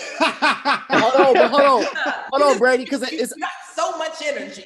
It's also something to say that like that energy is expanded when you know you don't got to drive home. So when you gotta like you can't get as fucked up as you want to because you still got to make home. All of that shit, like it's a different energy. You're like, fuck, I still gotta get in this car. I might have to, because you know in LA it could be 2 o'clock in the morning and you still hit fucking traffic on the 5 or the 101 because they doing work. They doing you gotta drive home no matter what in LA. But see, I'm from DC, so like I'm used to just jumping in a taxi, a Uber, a Lyft, or something. Or in New York, we jump in taxi, Ubers, Lyft. LA, nah, homie. That's a $50 ride home because from West Hollywood to wherever downtown. the party was to wherever you live, it's far. Well, I don't have many late nights, but what was it? Probably a year ago to here, where we was at the Comedy Union show, and Cat Williams pulled up, and so everybody's like, "Oh, Cat," and Cat like, "Y'all niggas trying to hoop." And so everybody becomes an NBA player and everybody want to go play basketball with Cat Williams. So everybody's like, oh, we going. And me and Tahir jump in the car. Like, we don't even know what gym they even went to. It had to be like 2 o'clock in the morning. We trying to find. They tried 3 different gyms. I'm sorry. They tried 2 different gyms in like the Hollywood area. The last one we tried was the one on Sunset, right across the street from the Building of the Arts, right there, like the one that's close to. It's like a movie theater, right? Like Vine and Sunset, yeah, next to the theater. So that was the second one we had tried, and that one, the basketball club, because it was only a couple that were 24 hours, but the basketball court closed at like 10 there, because this is Sunday night. This is right after chocolate Sundays. Like, Cat was like, I want to go hoop, so they was like, all right, well, fuck it, we gonna go to the one in Santa Monica and go hoop. We're like, bro, I'm not driving to no fucking I got a V8, my nigga. And this is before gas that went down, bro. I'm like, Brandy, where you stay? I dropped Brandy off at her crib. And I went the fuck home, bro. I'm like, I'm not finna go, and I ain't got nothing. Cause Cat was like, you gonna hoop? I was like, nah, I ain't hooping, nigga. I recorded, I do the commentary. He's like, nah, nigga, you gonna hoop. If you coming, you hooping. Everybody coming getting on the fucking floor. I was like, all right, my nigga, yeah, cool. I'm hooping. Fuck, I'm not finna fucking hoop. I had on jeans. Niggas wanted to be around Cats. Niggas hooping in jeans. I was like, bro, not your boy. I'm recording everybody fucking themselves up because y'all know y'all too old to be doing this dumb shit. This reminds me of when Dave Chappelle talked about Prince hooping. Yeah. Like the blouses. I want some pancakes. Game blouses. But that's true. Like Santa Monica's far as hell. Like you tell someone you in Santa Monica, you might as well say I'm out of town for the weekend. You know what I mean? You Like, might as well. Burbank. If you tell me Santa Monica, I'm not coming. Yeah. But that's the thing about LA. That's the problem with it, is that like if you're going to a party, it's like that joint has to be the one, because it's like whatever it took me to get here, like if I got to make another move, by the time I get there, it's gonna be like Wednesday afternoon. And it's not even worth it. And Daryl don't play those games though. Daryl don't play with no lines. He don't play with no guaranteed. Not lines. He don't do that shit. Daryl was bougie before bougie was a thing. Yeah, I used to go out with Daryl and be like, here Daryl go. Yeah, no, but I like to keep it consistent. You know what I mean? You don't change. Nah, that line shit stupid. You know what I mean? Yeah. I had to go to IHOP after the club. Bro, he was not about it. Nah. Had no credits to my name, but I'm standing at the side like, hello. That's me. Okay, I have one club, 250 people there. And I'm like, bitch, who the fuck finna stand in line? Did you not just see me at the Laugh Factory home? Like, I got humbled fast too. Wait, hold on. I'd rather a Daryl than a Brody. Brody will set you up. He'll make you think it's good. He'll make you think it's legit. He'll say, hey, 100%. Yeah, come out with me to this club. We got a table. We got this. We got that. Right. It's no. He's like, oh, there's no line, and you get there, it's Coachella out front, and he's in the back of it. Got no. No pull. Yo, but check it. I got pull now, right? But I got humbled. Hold on, Brody. But for some reason, he ain't got no connect to get in. But once we're in, he'll end up on the mic some kind of way. Right. We'll be at the table like, is that Brody on the mic? And Brody's connects are weird though, because he has Nickelodeon connects. So if you taking your kids to Chuck E. Cheese, like y'all getting all the free games, that shit down. Everything. Yeah, everything. But in terms of like going out, you be like, yo, he's like, yeah, y'all know me. I'm on Crash Lease. Niggas are like, what? Crash Lease, nigga? What the fuck is that? What are you talking about? Fuck up out my line, nigga. But then it'd be like one security guard who's like, yo, my kids love you, yo. Come on in. Did y'all ever do the do-over in LA? We did. Tahir, there's no party you're going to mention that happened in LA that the three of us have not done, dog. Yo, like, hold on, let me set the scene for people that don't know about the do-over. All right. Now it changed from when I first started going there into like what it was before COVID, just last year, right? But when I first started going there, when it was at El Cid, right? On Sunset. And you had to walk down the stairs. Here's the thing. This was one of those parties that you see on stories or you hear people talking about. It's like, yeah, man, you can have all the money in the world. It don't matter how many chicks you got with you. Yeah, that's what matters currency. At the it's currency, bro. You come, you could be in the flyest outfit. You got a pocket full of money, all the charge cards you want. You ain't got no chicks with you. My nigga, it's a 2-hour wait. Right? Yeah. I found that out the hard way. I had some friends in town. We went there from St. Louis. Went there, nigga. After standing in line for an hour and a half, I was like, I'm out, nigga. I'm out. And we had only moved like maybe 6 feet. I started hitting up every chick in my phone and was like, yo, meet me here. And this is when they moved to Hollywood, right behind Amoeba. And so the security guard, one time I went, I had on a St. Louis hat. Keep in mind, I didn't know that I wasn't supposed to wear a St. Louis hat either, but I'm in Hollywood, so I'm safe. The dude recognized, he saw the hat. He was like, you from St. Louis? I was like, yeah. He was like, I'm from St. Louis. We wrapped it up cool. He's like, how many with you? He's like, wait, you got any chicks with you? I was like, I got 8. He's like, no, nigga, come on. Don't ever wait in line again. You got that many chicks. And he was a white dude. Yeah. But that's how it was. Like, Marcus. If you had women with you, I never waited in the line after that. One time I took the wife, I took 3 of our friends, you know Tiffany, Tiff, that used to drive the Lex, traveling nurse Tiff. Oh yeah. Tiffany, I went to school with. She went to Towson. Yeah. Tiff. Yup.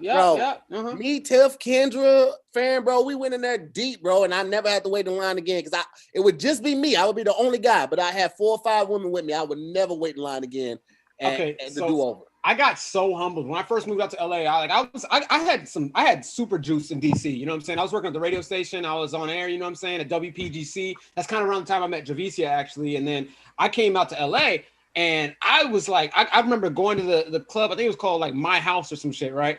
I'm in line. I get to the front of the line, and I said to them, they're like, "So can I help you?" And I was like, "Yeah, you know, I'm on WPGC. You know what I'm saying? In DC." They're like, "That's how you okay. said?" They literally said, "Okay, and." Like I'm talking about in DC, I was good shmoney. Like I could go everywhere. Daryl knows when we go back home, it's like we got love in the city. That shit, I got humbled so fast, bro. So fast. I'm pretty sure that I know I didn't get in, but that to have to walk away after you've been standing in a line like that and you just be seeing people, oh my God. I learned my lesson, yo. Like I'm not. All right, if it's a club in the States, I'm not standing in a line. Yeah, don't talk about I'm bougie, Javicia. Hold up. Well, first of all, I just got like that recently just because I know my energy is going to die by the time I get in. It actually has nothing to do with status or anything. It's just like, yo, we used to stand outside in lines for like 30 minutes. I don't want to, I'm going to walk in angry. Yeah. But if we're in another country, like those mega clubs in other countries, that's different. Yeah, that's different because it's like that's part of the experience. That's a part of the experience. You end up meeting some random person that you're alone with, like, and all y'all shot together when you get in the club. Same birthday, yeah. And you friends with them for the rest of your life. But out here, it's like for the rest of your life. I've actually never been to Chicago either, man. Like I can't get in without standing in line. Like I already need to know that before I get there. Right. Yeah, I feel that. Absolutely. You won't waste your time out there, right? No, it ain't that serious.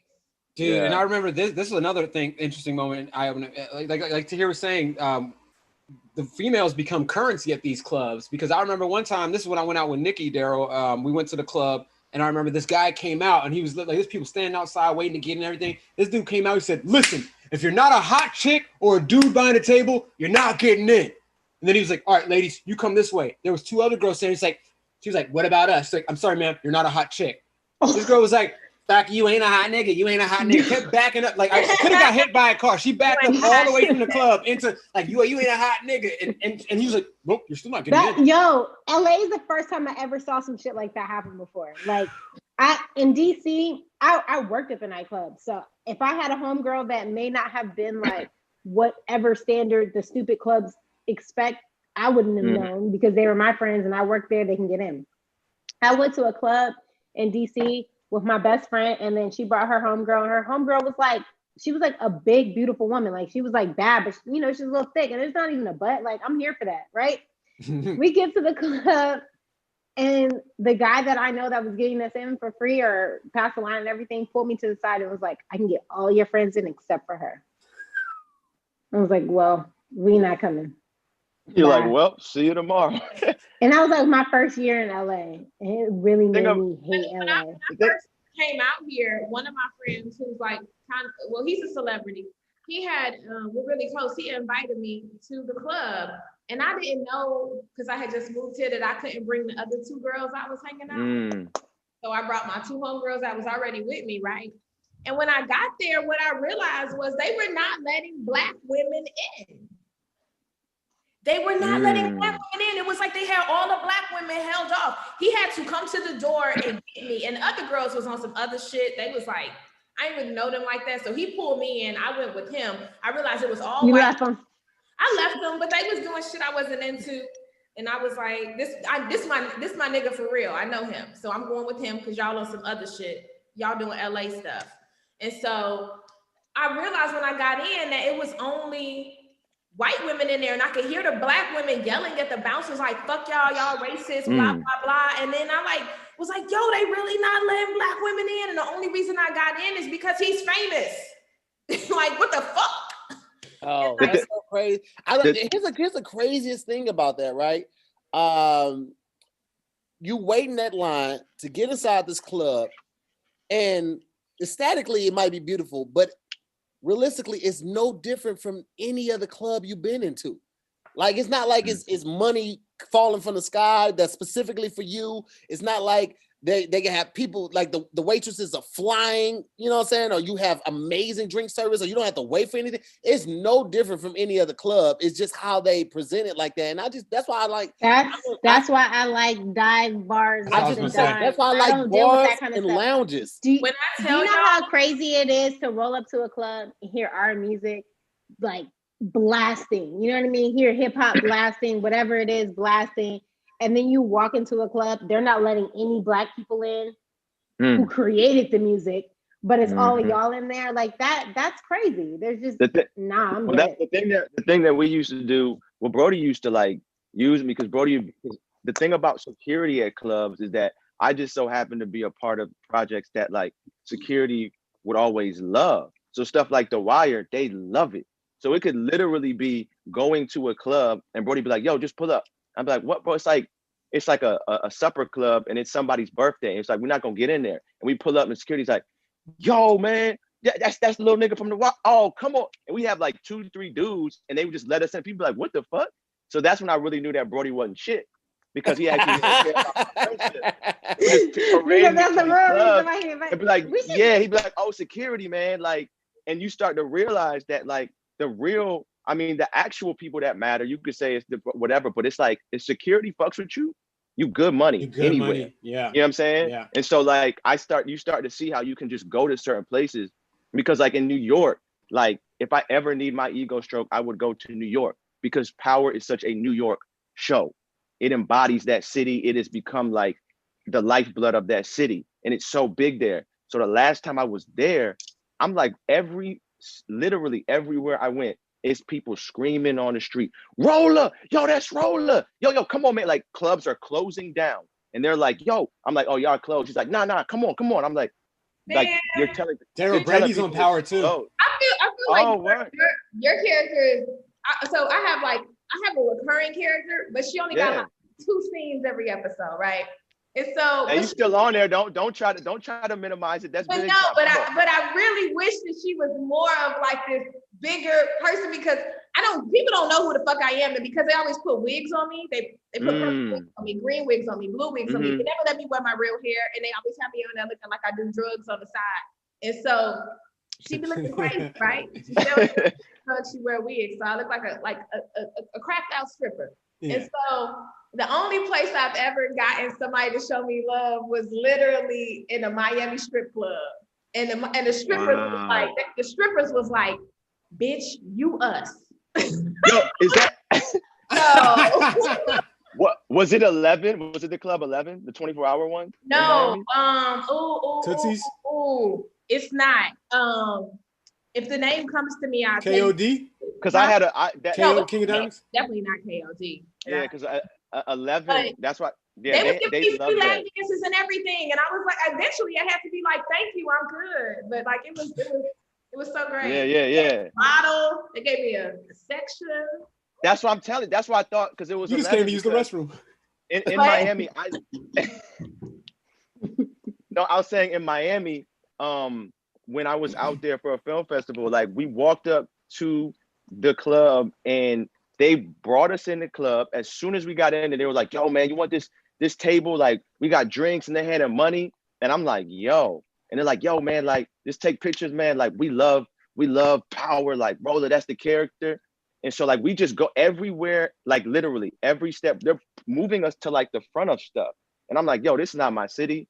Like I don't want to look like I'm because it's a dangerous situation. Like it's just me and the homies, and they're like, nah, come on, man, sit right here. They're getting people up like out of their seats and like move. And I'm like, yo, guys, all this is not necessary. But it's stuff like that though. But it just resonates in such a way. You know what I mean? Yeah. And it's like Power is one of those things that's like it's a beautiful thing because it's given, like you talk about putting beautiful Black people on screen, like it's to be able to go out with Daryl and continue to do it. To be able to go out with you places and like we go to one spot, they're like, yo, dude, that's the nigga from Power. Hey, y'all good. And then go to another spot, they're like, dude, I love you on Barry. Like a whole other demographic is like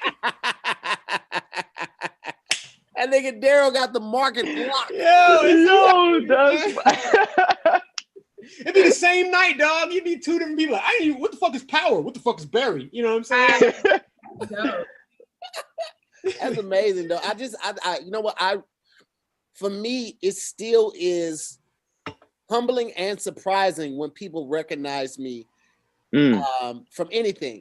And I'll be honest with you, I get recognized more from All Deaf Digital. And really my videos or videos with Kev or videos with Tony than I did with anything else. Like when people see me on Insecure, they was like, "Oh shit, you was on Insecure?" Nigga, I was on there for 2 seasons. Don't nobody give a fuck. I did Brooklyn Nine-Nine. Don't nobody give a fuck. I did My Crazy Ex-Girlfriend. Don't nobody give a fuck. The streets don't care about that shit. The people that recognize me, the security guards, the people that get me in places, is always all deaf. When I was in London, walking the streets, literally walking the streets, we were shopping. My mom was getting something to eat and shopping. Dog, literally about every, I keep saying literally. I know they finna start with the literally count and all of that shit. But literally, about every 60 steps, somebody recognized me from All Deaf. And I didn't even know All Deaf had that global reach like that. And it was so humbling to have it happen, but it was also rewarding to have it happen in front of my mom so she could see that all of these sacrifices, all of the almost being broke, all of the, hey, I can't make it home for the holidays this time, was worth it. You know what I mean? Like that shit right there is worth it when those things happen, and it makes you realize like it wasn't in vain. And it's a way of validating your success, but also your sacrifices to get to that success. I know that's how it was for me. How was it for each one of you guys when people recognize you from some of your work that you've done? Like, what's that feeling like? You know what I get most recognition from? I get most of my recognition from, I'm sure before Batwoman, but it was from Chef Julian, a Black and Sexy show.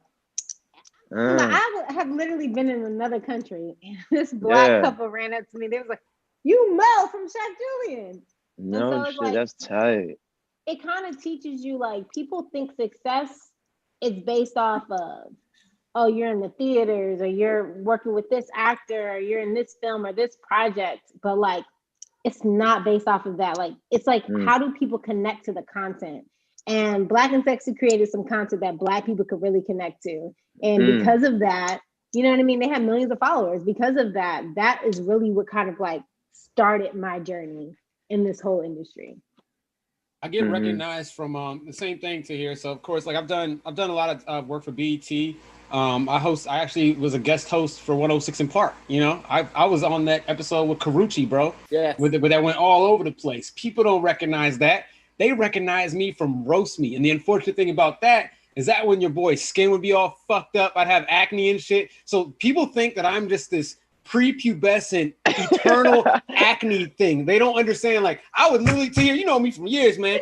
I'd have a breakout, and then Pat be like, "Hey, Brody, can you come do Roast Me tomorrow?" I'm like, "Fantastic, my acne showed up, so it must be right on time." You know what I'm saying? And so then when people recognize me, they'll say shit like this, like, "Hey, yo, you Brody from Roast Me. Hey, man, don't let them do that to you. Hey, look, your skin ain't even that bad." I'm like, "Nigga, it's not bad. Like, it just I had a breakout."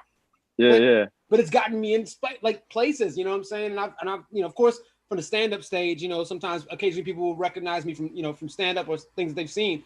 But it's literally been Roast Me. That's been the thing.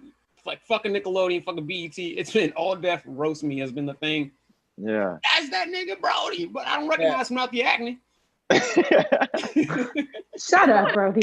Yeah, I haven't been invited on Roast Me, and maybe because I'm a female, but I want y'all to know that I've won several beef and roast battles. I go the fuck in. So I believe it. Well, I know you can. You heard her. Who needs to make this happen? Because I want to see it. Yeah, I want to see that. So we had put Roast Me on hiatus because of COVID, because it's like the way we did it, if you go back and look at it, we were shooting it like in a classroom setting. So everybody was around each other. We have like, you know, 10 people in there roasting each other, literally like in the classroom. And we had to like change it this year to do it like a one-on-one battlefield type thing. And we have already shot it for this season. Battlegrounds, right? Yeah, Battlegrounds. However, when it comes back, I will let Pat know that you trying to get in that young battleground. All right. Why don't you have them roast niggas through the mask? Then you're gonna see you really got that heat. You know what I'm saying? Now, you need to see some niggas' teeth. You know, you need to see some niggas got teeth that you need to roast. You know what I'm saying? So you can't be hiding their vulnerabilities and shit. And that's the thing too. I want to do the roast me battlegrounds because we from DC. We be joning, man. When I come into that classroom, son, if you notice, I get jumped. These niggas, y'all niggas jump my ass. Tahir not so much, but I'll be getting jumped. And it's like I can handle one person, I can handle two people. But when it's like three, that's when it's like, Tahir, you know what it is. Like if niggas get on a roll, you just gotta sit down. Oh, you gotta that one-on-one shit. It's like I've traveled with Billy, traveled with Fool. Like I know Tahir, like I could go. I think like niggas think because like I don't know, I got dimples and some shit that I be thinking mean shit in my head. I just don't think it out loud. But like if we gonna do it for some cameras, then like let's fucking go. Well, I think we always have for us, like I know in DC, we always would be like, because there's probably not a lot, there's not so many like girls that would be joning in our circles a lot of times, you know what I'm saying? Like Javicia will joan me out all day, you know what I mean? But like, yeah, she'll like, cook your ass, nigga. But I always know it's gonna be love, and that's my sis at the end of the day. Dog, do you remember our joning sessions? Oh, we'd have. Yo, it's forever. It's all night Joan sessions. And that's why when people come, like when people are joning, it's like we go back and forth, and me and Brody could go, Javicia and go, everybody. But then like if it's that one outsider who's like laughing and then tries to jump in, it's like, yo, are you in or you out? Like, cause I'm gonna give you one more time. You know what I'm saying? Right, and then we all go right. Bro, you about to get lit up, nigga. So choose wisely. The thing is though, and this is what I hate about it, because I've done like the one at the Comedy Store, and then I did a couple in Chicago. Both of them was with Black women. But I fucking hate that, like as a female comedian, I can only go to fuck in on my niggas because they the only ones who can handle it. And I probably only got like 2 female comedian friends that I could be like, bitch, yo, bitch, right. Take that dress off, because me, you, and that outfit ain't leaving here. Like I only got like 2 friends I can say shit like that to, because the rest of them be sensitive, and it's like, what the fuck is this? Like we in this weird female comedy bubble, and it's like, bitch, we comedians, like the fuck? Like you could make fun of me, I can make fun of you, but I feel like there's this line that you're not supposed to cross, and that's why I only have like 3 female comedian friends, because I'm not gonna tiptoe around the jokes. Right. Not everyone can take it, you know, and that's a real thing. You got a registered weapon right there, Brandy. Like people don't understand. Joning it's violence. You know what I'm saying? It could get real nasty. And right here, we got all 5 of us in this convo right now. Got registered weapons. Like we can produce comedy and laughter, but we can cut somebody the fuck down. So the thing that happens is like you got to give these people the warning. It's like y'all don't really want this heat. But that's the thing. But that's the thing though, Brody, because everybody in this Zoom right now, like it was survival. Like if you wasn't joning, it was like, yo, we'll take your ass home then. Like so you joan to survive, and you meet a lot of people who that's not their thing. Literally, do you guys remember? Literally, we'd be downstairs in your living room, all on the couches, looking at each other, literally crying each other for hours. But you have no other choice but to show up. It's good. Because and how many times did we see somebody come in and get their feelings hurt, and then we had to figure out how, like especially females, like Brandy's saying, like will come in and get their feelings hurt, and it's like, yo, it's not personal at all. That should be like, no, that's like feeding the beast for me. I'd be like, let's go, let's fucking go. Yeah. But you know, listen, this is what I would say. That shit ain't for everybody. And I saw somebody in the comment like, I never understood sensitive comedians, and it's like, yo, like you have to understand that like there are different levels of comedy, the same way there's different types of rap music, right? You got emo rap, you got the drill, you got the gangster rap, you got the chop and screw. Like everybody ain't talking about the same shit. Everybody don't talk about. There's some rappers that never talk about killing somebody. Remember when Kanye first came out? He never talked about a gun or run up in nobody's house. That's what made him different. So it's the same thing with comics. Like everybody's not a roaster. Everybody don't like talking about it. They don't omit that type of energy. They don't expect it back. So like at the end of the Tony day, Baker. Tony Baker's not a roaster. You know what I'm saying? It's at the end of the day, we're still people as comedians. And if that's not your lane and somebody tries to invite you to that and you decline, but they keep going, how do you expect somebody not to get sensitive or feel some type of way? Here's the thing that I think too. because I've seen it in Chicago and I've seen it just around being around comedians. You always got that one loud comedian who's just going for the fucking jugular, and it's not even always funny. You know what I'm saying? So to me, that's when it gets ignorant, where it's like you like, oh, like that's why your mama died from an overdose. Like me and Daryl talk about that all the time too. We talk about that's when you've won. That's when you've won. We just stay on your outfit. Like when if you talk about talking about that personal shit, that's what's like you already know that nigga's losing. You know, I can roast just your shoes. The best part about it is when you could take something that's been made fun of 10 times and make it even funnier and flip it. Yeah, absolutely.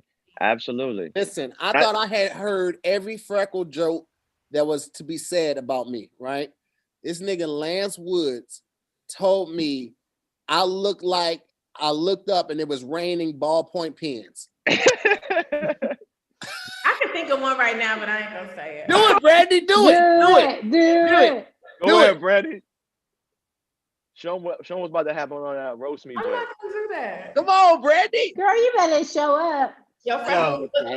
There's two seats. And this is a female one. And so your freckles look like when we first get waxed and the hair start growing back.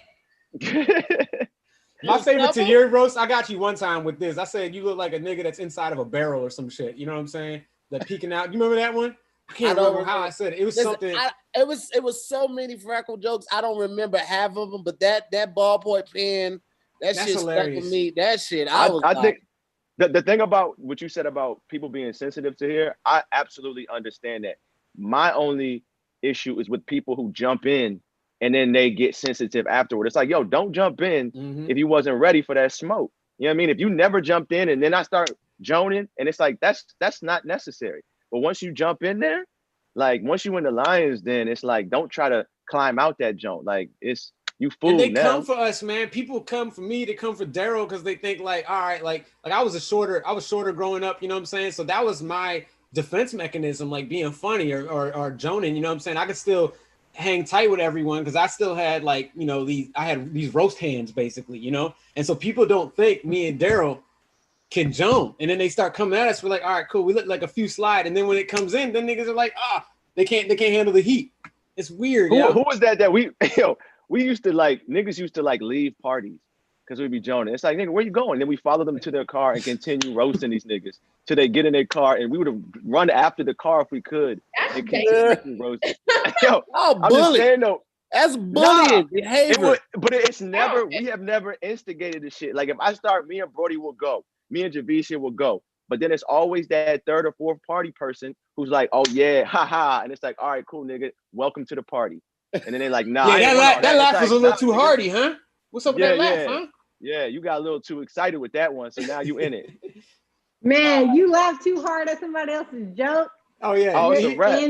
It switches right to you. Hold on, boy, you old. Hold on. Exactly. That's when the hand comes like, who that shit come from down here, but like, who the fuck are you laughing at? Goof ass boy. We got about 10 minutes left, man. 12 minutes left, man. If we can get those likes to about 1,100, that'd be amazing. We're about to get ready and wrap it up. Y'all know we always wrap up in the last 10 minutes. Shit, I just goddamn forgot it. I had something else I wanted to ask y'all, but I cannot even think of it now. Let's think bucket hats, freckles. How it feels to be beautiful and black or something like that, or no? I wanted to answer this because I didn't get to answer it, but like, go ahead. My I don't get recognized really at all, but my mom, she keeps calling me, telling me that she ready for me to be on like Celebrity, Family Feud, and Celebrity. And I'm like, why do you think I'm gonna be on these shows? I'm like, I'm not a celebrity. She's like, well, you're a celebrity to me. You are a celebrity, Brandy. So your family will either make you feel like you're everything or you ain't shit. Like when I booked Batwoman, I was talking to my grandmother. I was like, she didn't even say anything. She didn't say anything to me. Oh, you got that little superhero role? I think she didn't say nothing because in the same article, it also came out that I was bisexual and she's Jehovah's Witness, so she didn't really bang with that. Okay. So she didn't even say anything. And then in the midst of the conversation, I say something like, so yeah, grandma, I'm Batwoman. Oh, yeah, I heard. Man, I can't wait till you do. I can't wait till you do those movies like Halle Berry and Denzel. I was like, Grandma, Oh, you can literally see me every Sunday. And you talk about these. It's like no matter what to your family, either you're nothing or you're everything. Because my mom, I'm everything. I have a split because like my mom thinks I should be on Celebrity like Family Feud, and my brother and my sister, they don't even know what show I'm on. So it's a nice even balance. My dad's embarrassing. We'll go to like Roy Rogers. Now this is like a restaurant, a Maryland chain, they burger spot, fast food. He'll go to the server, like it has nothing to do with anything. Okay, can I get a number 1 too? And I don't know if you know my son, but he hosted he hosted 107 in Park. You know, he filled in for Little Bow Wow, and you know, he's in Los Angeles. I'm like, this nigga said, what do we want to eat, fam? My mom does the same thing, and she's like so excited about it because, and that is the stuff that's very endearing because it's like you said, Tahir, circling back to what you said earlier, like that's the sacrifice, the hard work. They get to show us off. Like, yeah, we raised them right. You know what I'm saying? Because like that, going to a restaurant and mom being like, oh hey, like I don't know, like if you know who that is, but do you watch this show or this movie? And then they like look and they're like, oh yeah, and it's like, all right, mom, so thank you. Like, but they get excitement out of it, and it's a beautiful thing to see. It is.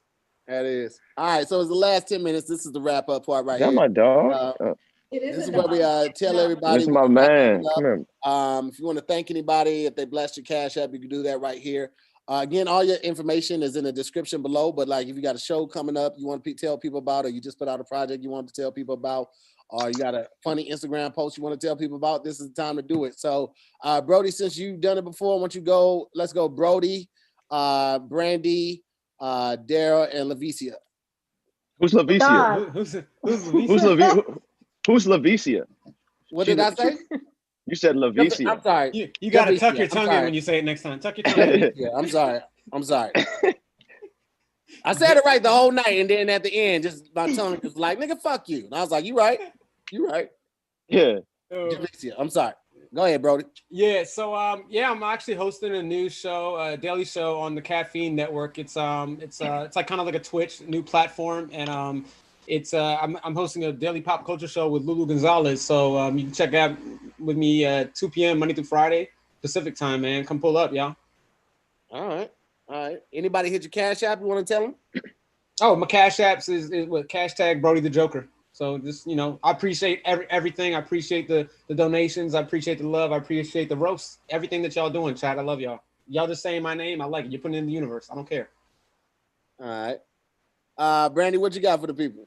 My Instagram is LOL Denise, and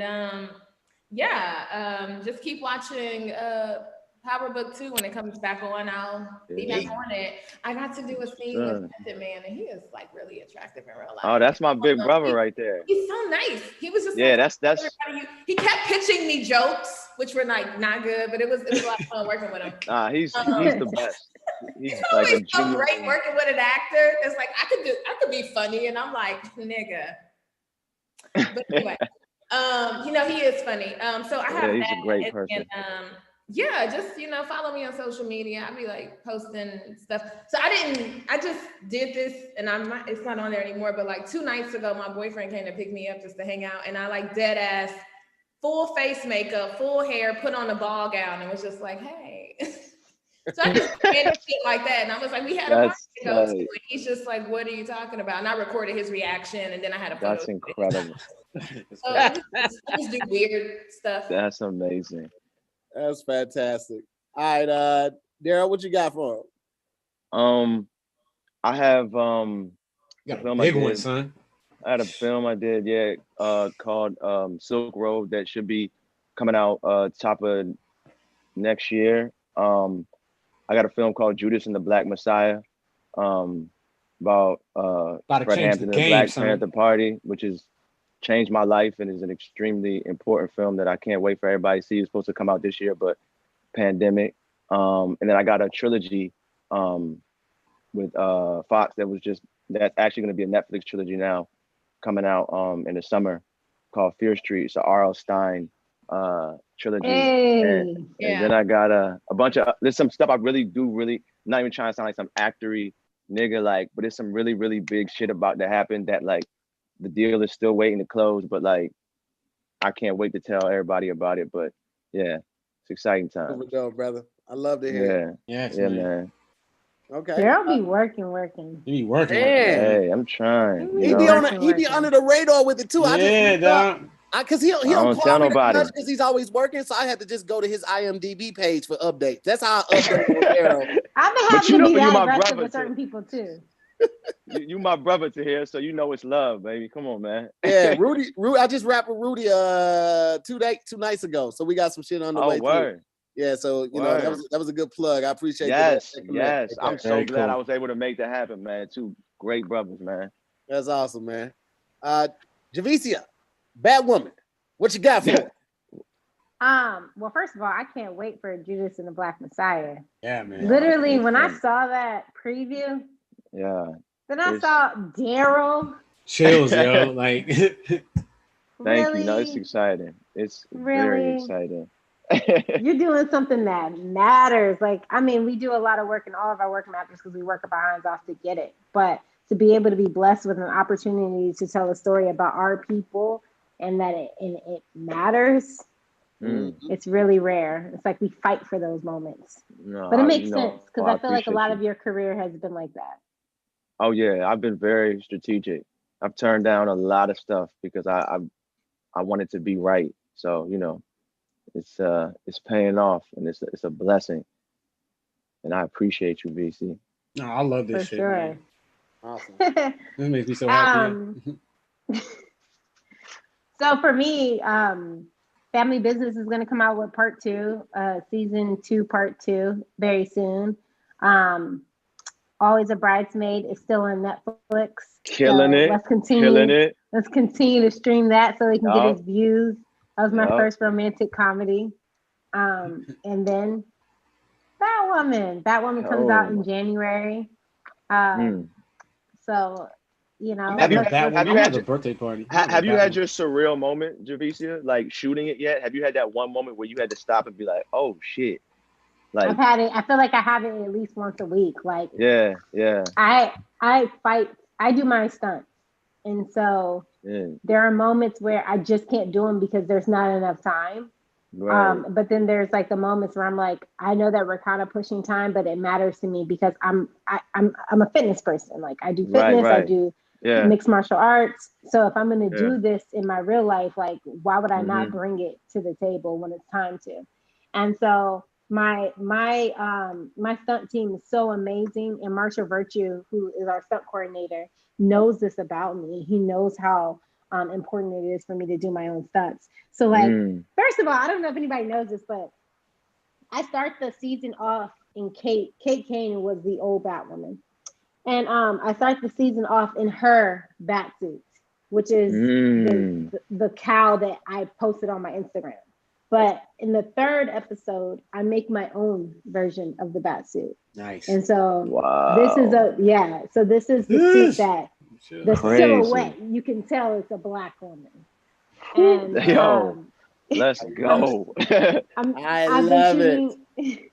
I'm shooting episode 4, and I'm like full in my Black Batwoman suit, and I can't tell y'all anything because they're not letting me tell you anything. Yeah. I'm in it, and I go to the stunt coordinator because it's the first stunt, and he's like, "We don't have that much time. We're gonna get your stunt double in." I was like, "No, this matters.